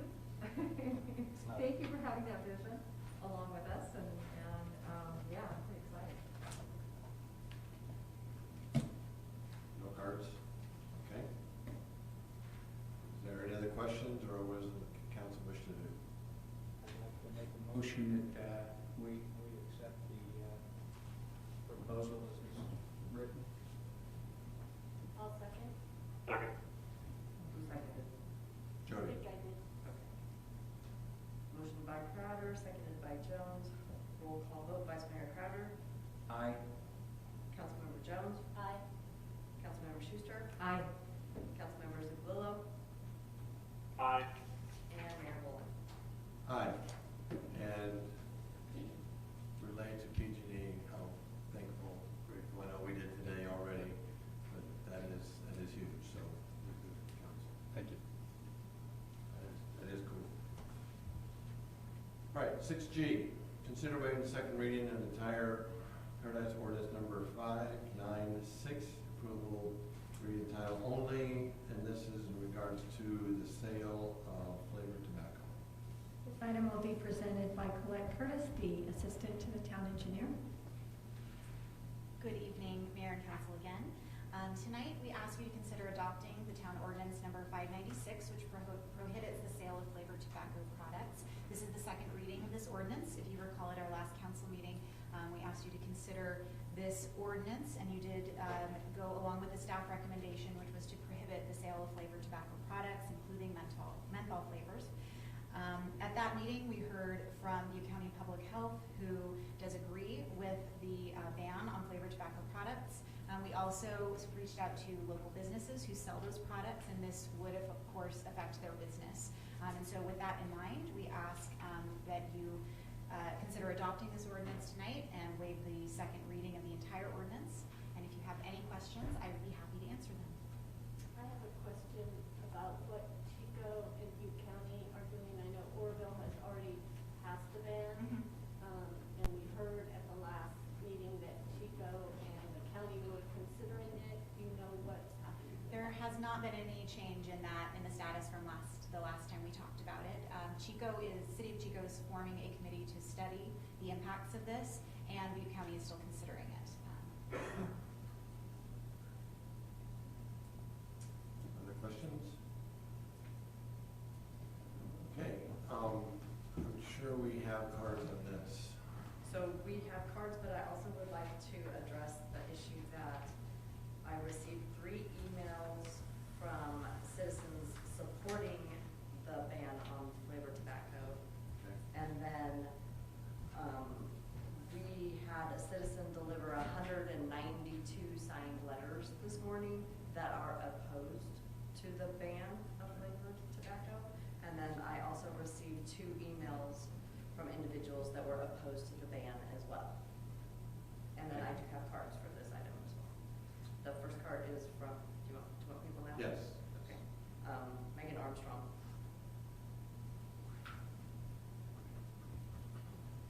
Thought I'd actually throw a card in this time instead of just coming up. So I appreciate you guys considering this, going through the second reading as quickly and swiftly as you have, and like you've asked about Chico and Butte County, quicker than they have. And I think I see that as because you see the urgency of this. In the last meeting you talked about, it's about protecting the youth. You know, it's youth that are getting access to these products, and creating one more barrier to stopping them from getting it is essential right now. This is an epidemic. We're already in a pandemic. Then you add in the epidemic of vaping among youth, which in turn can create more issues when it comes to COVID, because these youth are sharing these products. They're passing them around. Whoever has one, you just pass it to the next person. Or unfortunately, what we see in some situations in schools, which obviously aren't open right now, but a kid plants a vaping device in one area, they text it to somebody, they pay a couple bucks, the next person goes and takes a hit, and it goes on to the next person. You know, it's just consistently spreading germs.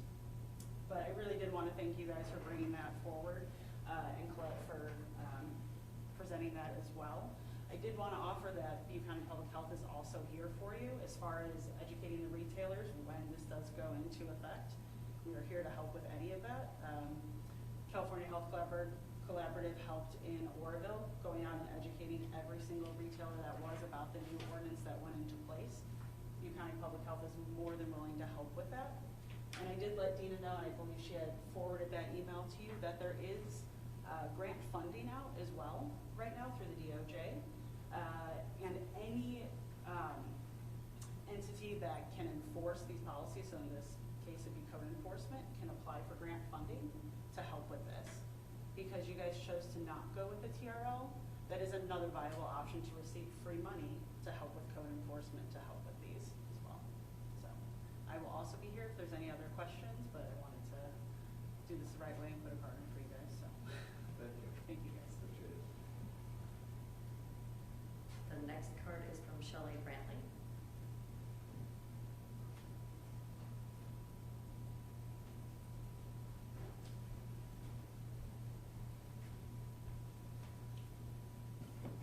I too want to say thank you for your timely consideration of this issue. I sent a letter this afternoon, but I just thought, you know, this is so important. It's more important to come and talk to you and let you know, confirming what is going on in other areas, and why it is so important that our youth be protected. We know that flavors hook kids. they wouldn't sell them if they didn't.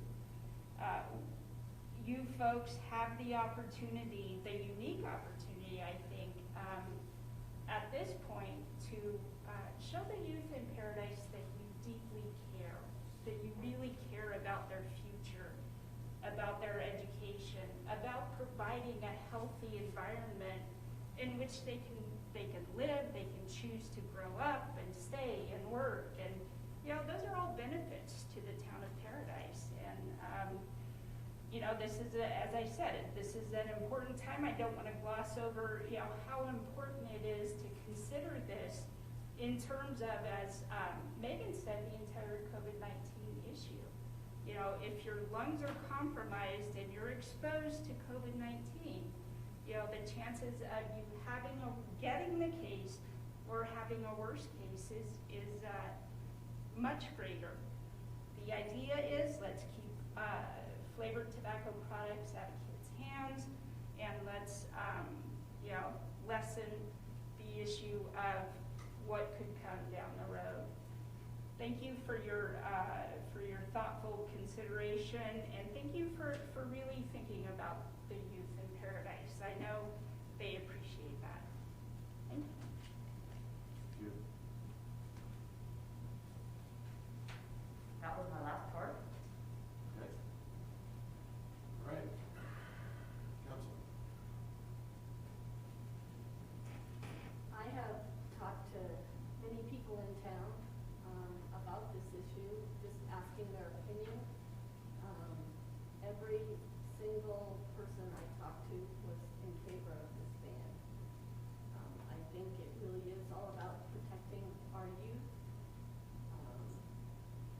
The FDA banned flavored tobacco and cigarettes for the very same reason, and the tobacco companies just came up with an alternative to keep young people, because older people kind of get it, and smoking was declining. They had to hook a whole new generation, and I think it's terrible. I'm in favor of the ordinance. My position on this ordinance has not changed. It is about the youth, about our youth in our community, and I will always support the health and well-being of our children over the convenience of adults. This is something that's been stated is ramping up and becoming an epidemic and impacting the health and development of our children, and we have an opportunity now in this community to create a place that is safe and welcoming for families, and I think this speaks to that. Well, I'm sticking to what I originally said. I can't support it. I believe the legal age is 21. It's an enforcement issue. You've got smoke shops where 40% of their business, like it or not, they're a legal entity. Do we go after liquor stores for selling flavored seltzer too, that's spiked? Because kids might buy that too. Same age group, and so we're going to ban it. And if they want it, it's going to come from Amazon. It's going to come from Chico. It's going to come from Magalia. And what we're doing is we're going to sacrifice businesses, loss of job. These people rent or own properties. We're going to put that in jeopardy, and we've got the cure. It's the 21-year-old age, and it needs to be enforced. And until that, or the state bans it, all we're doing is penalizing Paradise business. So that's where I'm coming from. Any other comments, or do we want to make a motion? Yeah, Mike, you have a comment? Not at this time. Same thing I echoed at first. All we're doing is just kicking the can outside of Paradise. So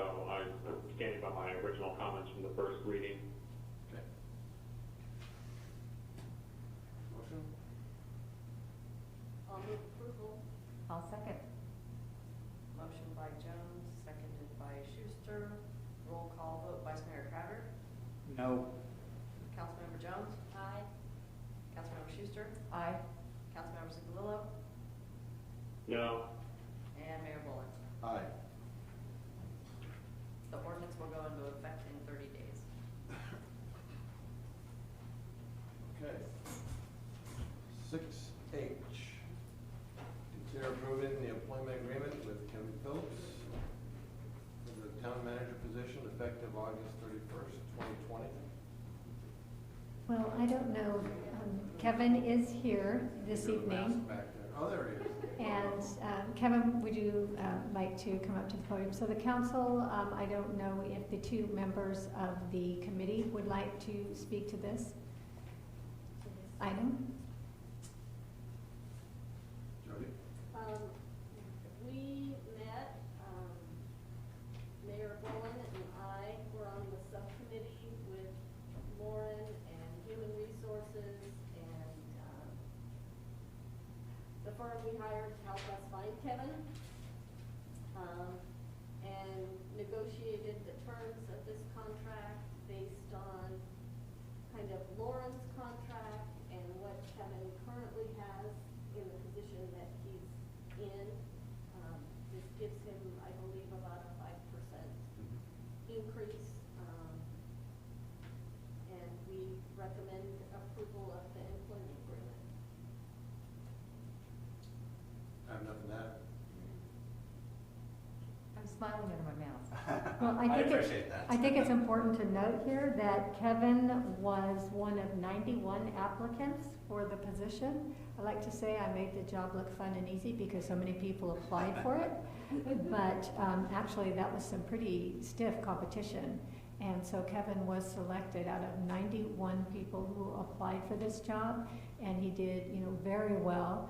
There were so many people, including myself, that were impressed by Kevin stepping up his leadership after the campfire, even before the campfire, but I mean after the campfire, he stepped up. He was at every public meeting. He led us through a very difficult time, restored the water system, and now we get him still here for the recovery efforts in the town, and I think we're just going to go to do amazing things in this town with our recovery. And I'm very excited with the council's selection. I know that staff is, and everyone that I spoke to in the community, everyone knows him and thinks he's a great choice.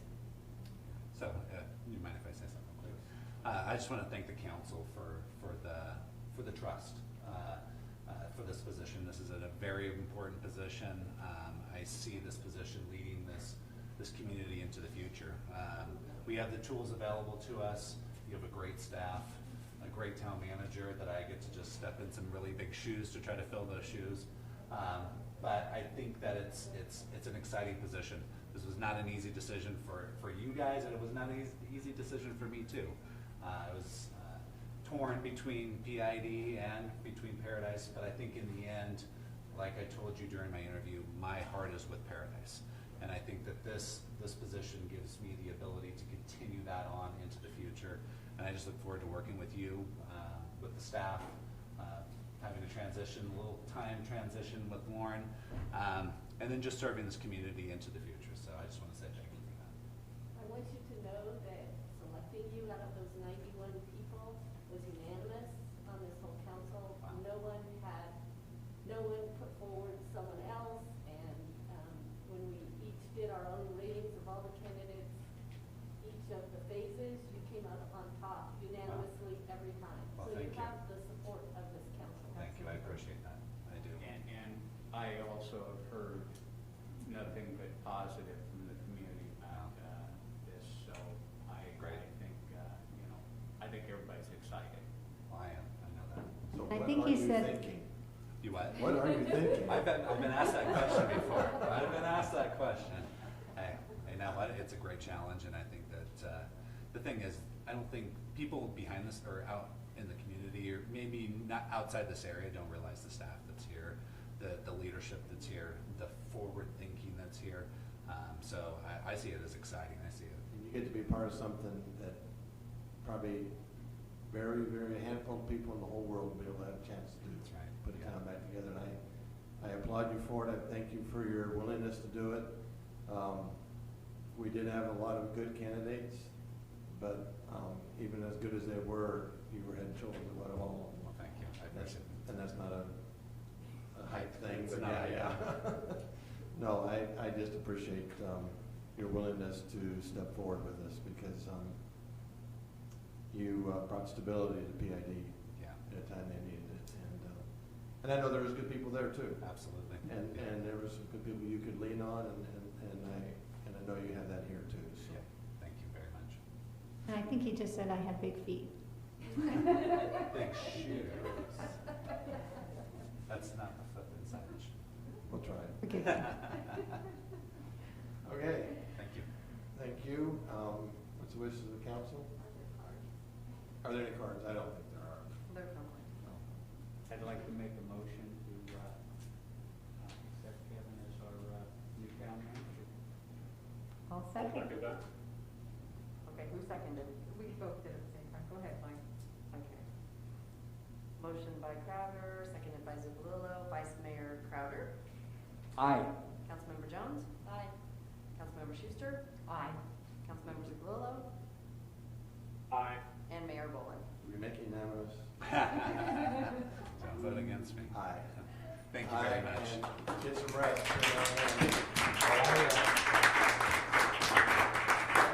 I disagree. You're stealing our thing. Oh, that's good. Well, sorry about that. What's good for the town, right? Yes, it's good for the All right. 7A, council initiated agenda items. Is there any? It's on there. Oh, 7A1, I'm sorry. I would- Mayor Boland, I would like to, because we're unsure of what's happening with COVID and this meeting, I just had a meeting with the district, and the league still is not sure if the assembly will be held on October 9th, and we still have some time before we have to make an announcement, so if I would like to push this until the next meeting, if we can do that. We may have a little bit more of an indication as to whether or not the league is going to go forth with its condition, or if it's, or how that's going to happen, if it's going to be virtual or what. And we do have time, you're saying? Yeah. Yes. We do. Okay. Does everybody agree with that? Put it off another month at least? Okay. Yeah. All right, we'll do that. Discuss and direct staff to bring a resolution to the next council meeting to prohibit needle distribution in town. Well, I was talking to Assemblyman Gallagher's office, and I'm not even quite sure how the subject came up, but I was asked, you do know there's already needle distribution going on in Paradise? He said, no, I didn't, and apparently it's really flying under the radar. There is on the North Valley Harm Reduction Coalition submitted to the state of California on April 23rd, asking that they could do needle distribution in deliveries to homes, tents, RVs in the town of Paradise and the unincorporated parts of Butte County, as well as the city of Chico. And it was approved by the state on May 21st. And I think that we need to join Orville and Biggs in prohibiting this. It's, I mean, everybody sees how well it's worked for Chico. It's something we can't afford here. It's, I find the letter really appalling when the last sentence in this letter from the state office to the division chief office of AIDS says, "Thank you for continuing work to promote public health and the safety of people who use drugs in Butte County. So I would like to see us look at what Orville and Biggs had done and do the same thing. Do you know how they enforce it? Well, nobody's challenged it yet, I've got 2 letters here from the law firm that's representing Chico businesses that are suing this coalition. And according to them, nobody has questioned the enforcement. So it's a code enforcement thing, if someone is caught doing it, I mean, it sounds like Well, it would someone's be got this it. group that's sanctioned by the state. If we passed an ordinance prohibiting it, we would notify that group, and I believe they would have to stop. And that group is here right now. Yes. I'd like to interject on that. Please. I'm not aware of this program, but if it's authorized by the state of California, then we have to look at it to try to determine whether or not we have any authority to eliminate it in the town. Is there some provision in this law that allows you to opt out? I'm not sure. We would have to adopt an ordinance, not a resolution, because the resolution sets policy and ordinance is law. So, but I'm not aware of it, but if you could give it to me later, I can research and let you know. I left copies for you. Okay. The city of, Orville and Biggs Yeah. both banned it, and the city of Chico City Council considered banning it about a week ago, I believe, and the liberal majority voted the ban down. Okay. So they must all think that they can ban it. There may be something in the law that allows you to have a city council or town council opt out or ban the distribution of the needles, but.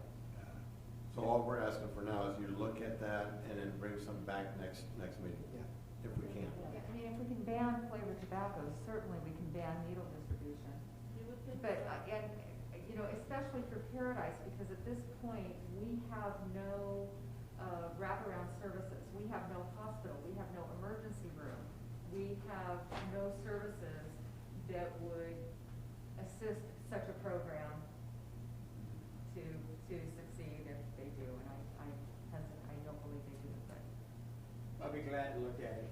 Well, and even with all the services that Chico has, this has It's a been an mess. absolute disaster. Okay, thank you. Thanks for bringing that up. and this was actually brought up by the mayor and also council member Schuster. You both brought it up as a question. Can we do this? And I said, no, we don't distribute needles in town. But I didn't realize that this coalition had already gone to the state and they were doing it, and that we could opt out with a ban. So we'll look into that and we'll bring something back at the next meeting. Thank you. Council reports and committee representation. Does anyone have anything? I have one item from attending the DCAG meeting. A project's been funded at the 99 Neal Road interchange to modify the signalization, because when you come over that hill, it's very hard to see the signal, and there's been a lot of rear-end collisions there. And it was scheduled for, I think, 2 years out. The VCAG board authorized a letter to Caltrans asking them to please move it up, because it's a safety issue for our communities in Butte County. And Caltrans responded earlier today with a notification that they'll be doing the project in the fall. Excellent. So I think that's really good news. That's excellent news. Good, thank you. I attended the Butte County Tourism Business Improvement District meeting. It was kind of a workshop creating a plan for the TBID, which is also known as Explore Butte County, as we move forward through COVID and the other challenges of the fire and everything else that we faced, and how do we move forward positively with tourism. And what I would like to share out of that is that our occupancy rates in Butte County have remained steady at around 60% versus 30% the rest of the rest of the communities are seeing. A lot of that is due to the construction here in, as Katie likes to call it, the world's largest construction area. But it was positive for Paradise, and also along those lines, the Best Western here is I think they've opened with a few rooms and are expected to open by the rest of the month too. So those are very positive things that happened. Good, thank you. Steve? Nothing. Michael, anything? No, not mine. Okay. I don't have anything either. Future agenda items? I have one. I'm becoming, again, actually I've stayed very concerned about the state's tree removal program. I know that the private program is moving along and we have our assessment team out there assessing trees, but the state program is so much bigger. I'm very afraid that trees are going to start falling this winter, and I just asked Lauren yesterday for an update, and there isn't one. The state is not really keeping us informed about what they're doing, about letting their contracts.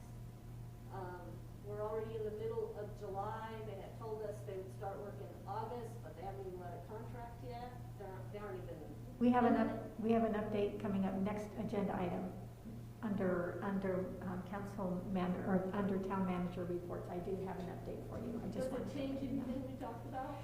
Well, no, I think we should still send a letter, but we will have an update on timing. So the future agenda item that I'm requesting is I would like to see the council send a very strongly worded letter to the state about the safety concerns and the need for urgency in getting this program going. I just don't feel that they see any urgency to it. It was supposed to start in March. Trees are already falling. Yes, I know. They're falling all around town. So this has already started, and it's just going to continue to get worse. It will get much worse this winter. Yep. Okay. I do have one question that maybe I overlooked or I misunderstood, but I thought we were going to have, well, maybe we are in the manager's report, a conversation about a fire marshal, building official. Yeah, that is in our budget and position control in the budget. We do have a position that we'll bring forward that's a fire marshal, building official combination. Sorry, that's in the budget. Okay. We haven't flown a position on that yet. Not yet. Okay. All right, if nothing else, then we'll go to the town manager's report. Okay, so I have 3 brief updates from 3 staff members, and our first one will be from Katie Simmons, and it will be an update on our trees. Waited this whole time just for this? Yeah, that's for last. That's right, that's for last. Good evening, everyone. I appreciate the comments on concerns about the hazard trees. So I will be updating you on both the private tree removal program and the state tree removal program. As we know, Paradise is the site of the first ever state-operated, federally funded hazard tree removal program. Because we are inventing the wheel as it turns with the county, Cal OES, FEMA during a global pandemic, we do find ourselves setting and resetting expectations, and I know that's very, very frustrating, and I share that with you. So these monthly reports to the council really help us communicate those regular updates, especially the good news happening on the private tree removal program assessments, and also what we can expect from the state and what we can do to continue to advocate for expediency. The state is still navigating the process of procurement, which, as we know, can result in delays from protests on bids. So while the state continues to navigate that, I am pleased to let you know the program itself is not in jeopardy. So while we're frustrated by the speed, I'm glad to let you know everything is moving along as quickly as they possibly can move it. We sat on a tactics call this morning with several of the agency operations folks who are working on the many steps toward putting this program together. And so I can say that on a daily basis, everybody is working toward the start of the tree felling. Can I yep, stop you there? sure. When you talk about navigate this process, can you explain what the steps are? Do they tell you what the steps are and where they are in the process? Sure. So I can actually just go ahead and skip ahead to the tree program because I know that's where the curiosity is really coming from. I'm going to give you an update on what's happening with the contracts, and then I'll let you know that on the tactics call today, for example, we had a giant spreadsheet with all these different objectives and goals, and we're clicking through all of those, making sure that all of the members of the team are addressing all of those steps in the process. So, for example, the data system that they're going to utilize when the program operationalizes is just about ready to go. So the giant database that's going to manage all of the inputs and outputs of data is set. The videos that they're doing for training the contractors, and they did have to pivot with COVID. A lot of this training, I guess, has been done in person in the past, but they're updating all of their training manuals to make sure that they're complying with the new COVID rules and requirements. So those are in process. On the contract side, yesterday, Cal Recycle issued the intent to award to both the administrative finance contractor and the assessment contractors. So that starts a 5-day protest period, which is pretty standard, that will conclude on Monday, June 20th. If there are no protests, which are the issues that have been slowing down the process to this point, they could issue the contract by close of business on the 20th with notice to proceed issued on the 27th. So we're watching all of these dates as they come, and we're tracking any conversation that happens in between those dates to make sure that they continue to hit those milestones. So at this point, if they see no protests, we're going to see those contracts issued and signed by the end of this month. But that's no tree fallers, and they're not. Right. On the third contract, the state did receive about 60 questions on the RFP that was issued, and they hope to respond to those questions by today. So that was announced on the tactics call today. They are still on track to issue an intent to award on August 3rd for tree felling. So assuming the state does not receive protests on the tree felling contract, we'd be looking at trees coming down in mid to late August with a plan to close the application period 4 weeks after operationalizing the tree felling. Now, I want to say that the town is using any delays on the state side to our absolute advantage, because what we're doing with our assessments in the private tree removal program is we're looking at all of the 3,000 unenrolled parcels. As we all know, having gone through the debris removal program, 3,000 is too many parcels to abate. So what we are doing in advance of the state closing the application process for the state removal program is we're looking at those unenrolled parcels, and we're moving some into the ineligible category, which I'll report on, and we're moving others into this additional outreach that both the town and the county are doing to get them enrolled in one of the programs. So it's one of those things that we talk about. It's frustrating, obviously, that the tree felling hasn't begun to occur, but on the other side, this has bought us time to do the additional outreach on those unenrolled parcels so that the town doesn't have the financial responsibility to abate over potentially 2,000 properties, which would lock those properties for development if we placed a lien on them. So we've got this huge number of properties that I don't think occurred during the debris program at this stage of the game that we're now actively working to really funnel into the state program. So I will give you an update on the private tree removal program, because that's where I think we can get a little bit excited. We are in our 7th day of assessments with Tetra Tech, so we have 4 arborists in the field with 2 crews of 2. From the roadside, we are looking at enrolled parcels and unenrolled parcels, as I mentioned. We're funneling people into essentially 3 categories of both enrolled and unenrolled. Those without trees. That means we can certify those who have enrolled in the private program on the spot. They're removed from the list, they're done. Yay for all of us. If they are unenrolled and they are found from the roadside assessment to not have trees, they're deemed ineligible. That comes off that list of 3,000 parcels. So that is a win for us, that is a win for that property owner, and that's one more property we do not have to follow up on.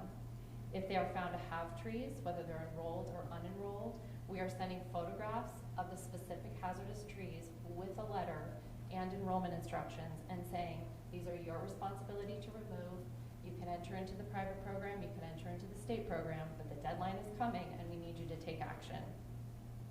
If we cannot confirm from the right-of-way whether or not they have hazardous trees, they go into a little bit of a third bucket. That number isn't very high at this point, and we're actually going to place those properties into the scheduling process that was initially intended had the state and private programs rolled out at the same time. But since we're in abatement mitigation, we're going to do that scheduling a little bit later in the process after we've assessed all 3,000 unenrolled parcels and those who are enrolled in the private program. So a couple of numbers, since we all love data. In those 7 days, we have assessed 960 properties, 535 in the private program, 425 that were not enrolled, so about loosely a 50-50 split. That's covered about 15% of both of those categories, which means should we maintain those for arborists, will be done in about 7 weeks. But since we're adding 2 arborists, I think it's next week and potentially 2 more the following week, we're going to accelerate that process and really concentrate those assessments, again, leveraging that time that we have to get them into the state program. So again, some quick numbers, and I have this in a fabulous little Excel spreadsheet that I'd be happy to share with Lauren should she pass that on to you. 225 of the unenrolled properties have been removed from eligibility because they have no trees. 299 of those that were enrolled have been certified complete through the private program. Done. So a big chunk automatically in the first week just comes right off the top. We have 327 properties that have been found to have hazardous trees. They're being notified, and we have 109 maybes. As I said, that will either be certified through the right-of-way removal of those trees during the state program, or once an arborist goes onto their property and assesses what the status is of those trees. So we're sure, yeah.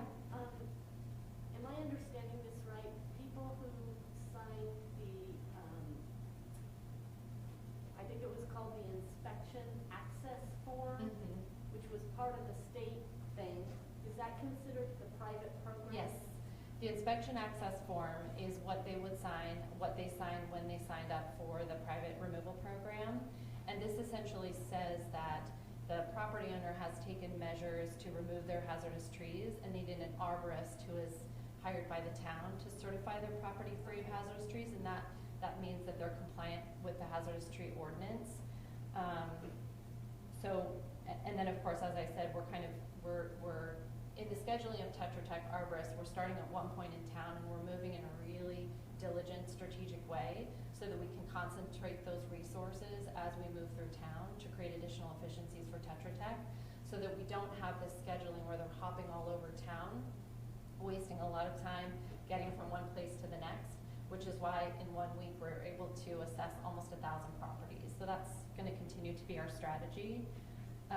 We're doing some additional public outreach as well. I think either I or Lauren mentioned in the last council meeting that we're looking at, or I should say tomorrow, setting up a phone bank in the CBD over here that will be open for volunteers who wish to work with me and the staff on reaching out to those unenrolled properties who have been found to have hazardous trees through the arborist inspections.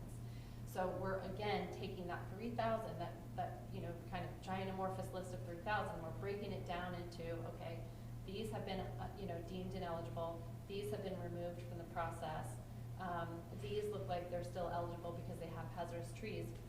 We're going to reach out to them first because that will coincide with the photographs and the letters that they're receiving, encouraging them to enroll.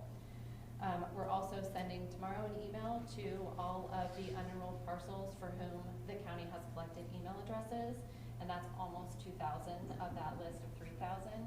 So we're going to continue to press on all of the resources that we have to get in touch with those property owners.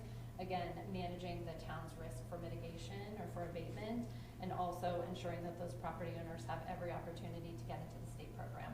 So I completely agree. We've had this enrollment process extended, but because we did not have the compliance or the participation that we saw in debris removal, we're being very creative, trying to be very creative and innovative with our strategy to make sure that we can manage all of that in addition to getting those hazardous trees down with the private property owners and tracking the state program. Let's see. Katie, thank Yeah. you. This has been the most, comprehensive report that we've heard on the trees, and it is a big subject, both the state and the private and everything in between. Yep. Thank you so much. That was very detailed. We appreciate it. I appreciate that. I'll say one more thing. We have tasked our Rebuild advocates to add an additional specialty to their phone answering. We are going to have them answer questions that come in from the ROE Center on Tetra Tech. So I did a training for the Rebuild advocates today, and I'm just going to stay in touch with them. We're going to monitor those frequently asked questions. So as we do public outreach on all of this and do the media, TV and radio every week, we're managing to hit those questions and continue to inform ourselves so we make sure that we're moving everybody through this as seamlessly as possible. So, If we're still hearing concerns about the liability waiver that they have to sign, is that one of the big reasons why people aren't signing up? yeah, so I jotted down a couple of reasons that we heard as far as why enrollment is slower with trees regarding, or trees in comparison to debris. And of course, things that we've heard, things that the BRIC has heard, maybe even things that you've heard, people are less motivated because time has passed and they've become either a little bit apathetic about their property or they don't even live in town anymore. They did not have tree removal insurance. So debris perhaps was more popular in their insurance policies, and they did not have tree removal insurance to work with. Their insurance funds have run out. They're waiting for the PG&E settlement. They don't understand the enrollment process or how it applies to them. Or they don't trust the ROE form necessarily and are concerned about signing that waiver of liability. So definitely, as we talk with those who are answering the phones at the ROE Center and now our Rebuild advocates, we're continuing to track those reasons so we can address those very directly as we do our outreach. They're also very concerned that you drop trees, they don't want to say it's okay to drop them anywhere. They might have a fence that's left up, they might have a shed that's left, something that made it through, and then you assign that liability in a way that can be destroyed and you're not responsible. So yes, I actually, you've made me remember a really good point that I wanted to mention while we're doing this really comprehensive overview, that property owners will have the ability to be on property while the trees are being removed or while the assessment is happening. So the ROE Center is doing that scheduling. What we're doing with our arborists, just to be extra clear, is we're doing the roadside assessment. So we're not actually stepping on private property as we take a look at those hazardous trees. But when the actual work occurs, the property owner will be notified and they'll have the opportunity to be there. Yeah. you said, and I'm glad to hear they're not jumping around, they're concentrating and working their way through. But when we get to the tree removal part of it, they are going to be jumping around, right, to existing homes and working around existing homes first, as opposed to just sweeping through the... Yes, so that will be a scheduled effort with the ROE Center, so that's where they will be working with the property owners. They'll do their best, is my understanding, and again, this continues to evolve, but my understanding is they're doing their best to look at concentrating those tree crews in certain areas, but when the state hazard tree removal program actually moves in, they'll be dealing with several more crews than we're dealing with for the private assessment, for example. So when I actually have those numbers and we know, how they can be identified with their uniforms, with their trucks, how many crews we're talking about, what areas of town they'll be in, we'll make sure that's part of the updates and also part of the media that we're doing. Because even though we have arborists felling trees in town right now, we have the other forestry management happening just outside town limits with arborists felling trees, and then we have our own private program. We really want to make sure everybody understands what these new contractors will look like and what they'll be doing and where and when and how. Katie, I think, and I was asked this question as well, will there be priority for standing homes and construction? Yes. And I think that the answer is yes. But if there is, similar to the debris program, standing homes are prioritized, but if there are enrollments right around that, they'll take care of those too. Yes. Before they move to another area. Yes.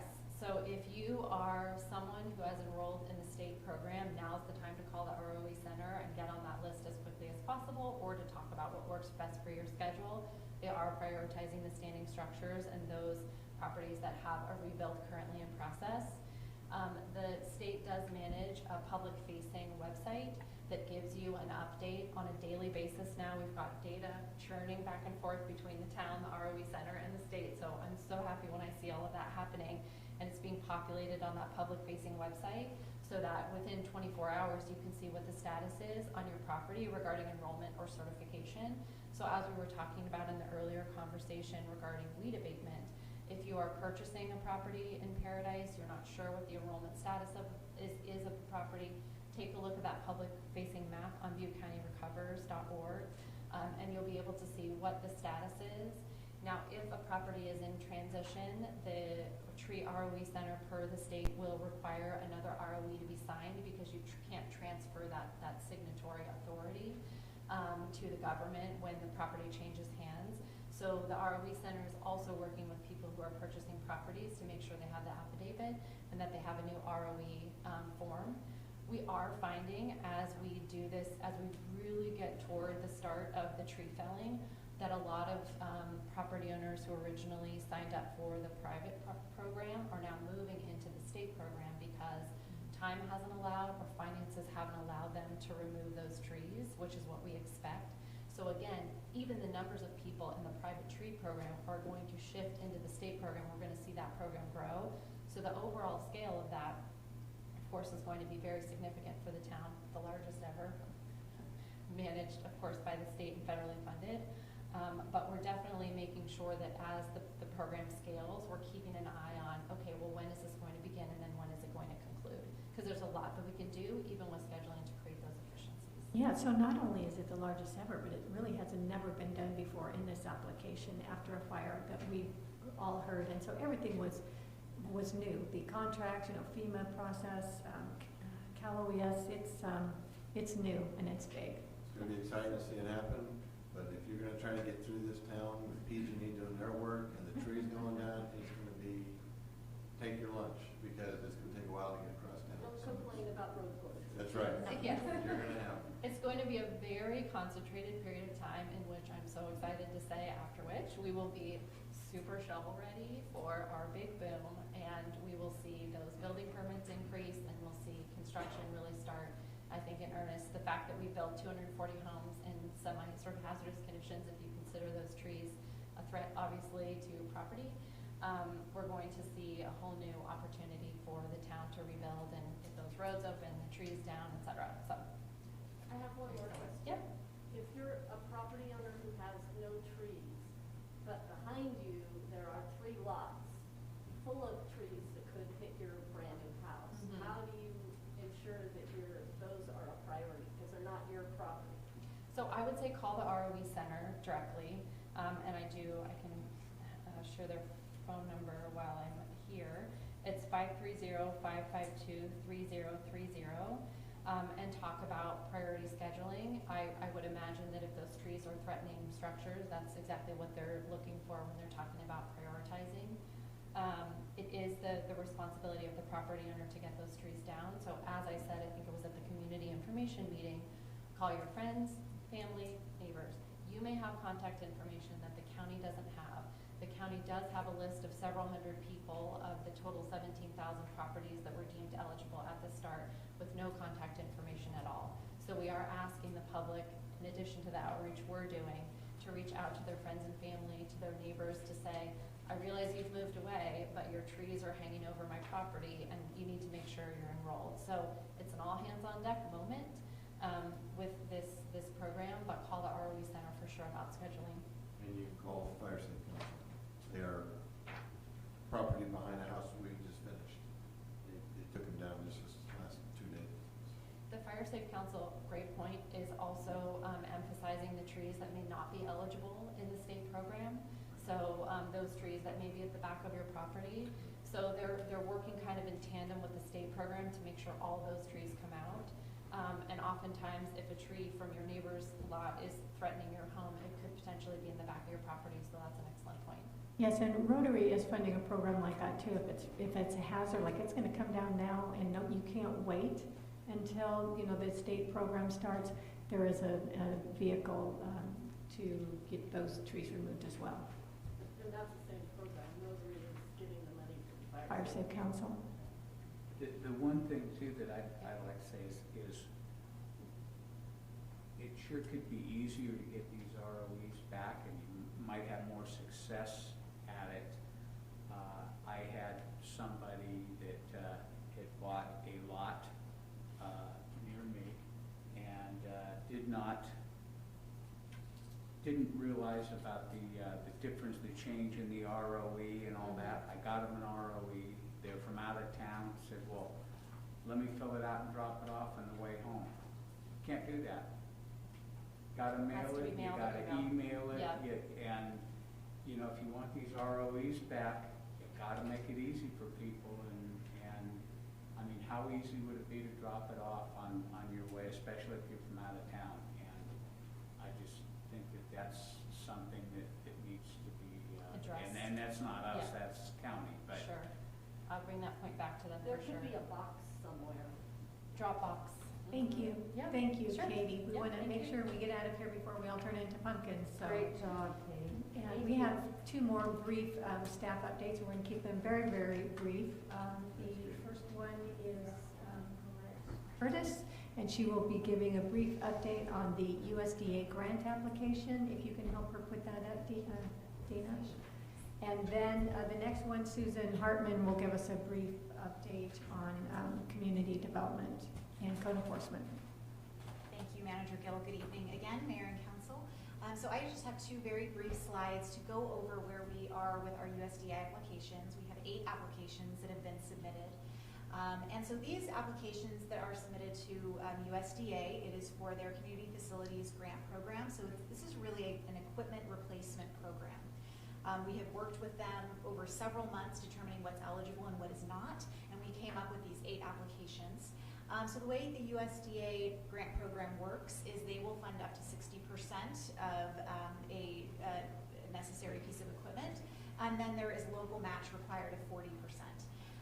And so in our case, we have some items of equipment that we also have insurance funds that we're able to bring to the table to satisfy part of that local match.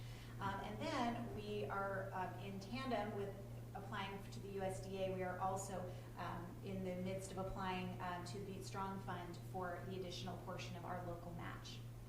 And so this spreadsheet here shows the applications that we are applying for right now. You'll see there's several items for the Public Works Department, pieces of equipment. Most of those were lost in the fire, so you'll see there is some insurance proceeds that we are putting towards those items. The remainder is from USDA and the local match, which we are hoping will be the Butte Strong Fund. For the police department, we have 2 items, and then also for town hall, I wanted to highlight, we are asking for funding to replace all of the audiovisual equipment in this council chambers, which would make it much easier for people to view and listen to these meetings at home now that they are so dispersed and so far away from us. And so the total amount that we're asking for is a little over $600,000. So part of that is the USDA, which is about $361,000. Local match would be about $200,000, with insurance making up the difference of $38,000. So we are desperately trying to turn over every rock to replace these really vital pieces of equipment. I would mention that when I submitted these grants, especially those for Public Works, I asked the Public Works Director if he could prioritize these items, and so I could, kind of give some guidance to USDA as I submitted those. And he said, really every single one of those is a top priority. We cannot function without them. And I think the police department would agree with that. I know the evidence refrigerator is absolutely vital. They need it yesterday. The animal control truck also is in very bad repair, and we need a new one of those. And we all know the state of the audiovisual equipment in this room. So these are all really important pieces of equipment. We're very hopeful that these will be funded, and we look forward to that award notification, hopefully. Thank you. And then our next update will come from Susan Hartman, and that'll be it then. And then we can go to the successor agency. Good evening, Council. I just wanted to give you a quick update on community development activities. So of the 5 temporary tree processing yard application permits that are available, applications 3 and 4 are moving forward. I issued the permit for the one on Upper Skyway last week. That's close to where Skyway and Clark come together. They still have conditions of approval to meet before they can actually open, but we're just that much closer. The fourth one is the one on Lower Clark, just south of the PG&E laydown, right next to Ace Hardware. So that one's going out for its 10-day notification to the neighbors tomorrow. So the earliest that will be ready to issue would be like the first week of August. If there is a request for a hearing, we'll schedule it for Planning Commission's August hearing. I did want to give you some numbers on multifamily rebuilds. So the statistics we have for those are, we've had a total of 168 units applied for. 86 of those units, those permits have been issued and they're under construction. 78 of those units are still in plan check. And then we finalized 4 units, and those were some replacement duplexes in Pheasant Ridge Commons on Upper Skyway. But those units on Bushman Road for Jim Harding are really close. Also with the mobile home parks, since we spoke last, we've had some additional requests for local jurisdiction sign-off. One for Skyway Trailer Court, it's the one right up the street here from Town Hall at Jewel and Skyway. And then also on 2 big ones that back up on Sawmill and Edgewood. Sawmill Estates, Edgewood Estates, same owner. So those 3 have come in. The only one we're aware of right now that is taking units is the Paradise Mobile Estates on Elliott. Though Oak Hill Mobile Home Park on Billy, they're hopeful in the next 6 to 8 weeks, they may be ready. Planning Commission is next week. We're going to be hearing a use permit application to do interior modifications for the bowling alley to transition it to a church for First Assembly of God. And then with our code enforcement program, we've had a new officer, new admin start since the end of May, and their statistics currently are 99 open cases, 42 closed cases, and what they've been doing as part of their daily inspection run is each inspector takes a geographical area of town based on your parcel number, and they are doing proactive canvassing of those areas also to look for any other violations that are out here. And that's what this map represents here, where you see all those numbers. Those are code enforcement case numbers. So as part of their canvassing that they've done so far, they've found 57 RVs that did not have permits. That's part of that 99 number. The other large portion of the open cases is weed abatement. Those 2 make up the majority. But one inspector's starting on the top end, the other inspector's starting on the bottom, so they can meet in the middle, and they're making some great progress every day while they're out there. So that's the update for council. I have Yes. a question about the wood processing plant. Yes. The one that was approved on Clark Road, I heard rumors that they're shut down because the place they were taking all the chip material can no longer take anymore. Is that true? Do you I know? have not heard that they're closed down, though I did hear that there was difficulty unloading those chips to the cogen as originally planned, so they were putting them up for sale, but they did empty out the backlog that they did He's have. working on another contract. Good. Great. Thank you. Thank you. Good job. That's it? Okay. So we're going to go to our successor agency meeting. Do we close this or just open that one? How do we do that? You can just open the other one. Okay. And recess. So at 8:37, we're going to open our successor agency meeting. Roll call, please.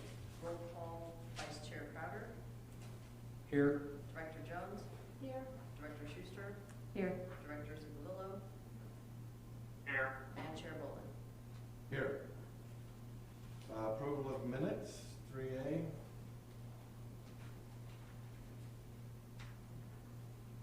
I'll move approval of minutes. Do I have a second? I'll second. Motion by Jones, seconded by Schuster. Roll call vote, Vice Chair Crowder, Aye. Director Jones, Aye. Director Schuster, Aye. Director Zuccolillo, Aye. and Chair Boland. Aye.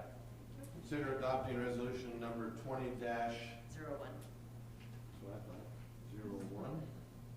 Resolution for the successor agency to the Paradise Redevelopment Agency adopting for the fiscal year of 2020, 2021 successor agency to the Paradise Redevelopment Agency budgets. And here to explain and give a brief presentation is Brooke Carrigan, again, our Administrative Services Director. Again, if you have any questions regarding our budget request. So the debt service for the successor agency for the fiscal year 2021 is $309,000. And there are administration charges, I guess you could say, a few expenditures of $3,300. So the total budget is $312,630.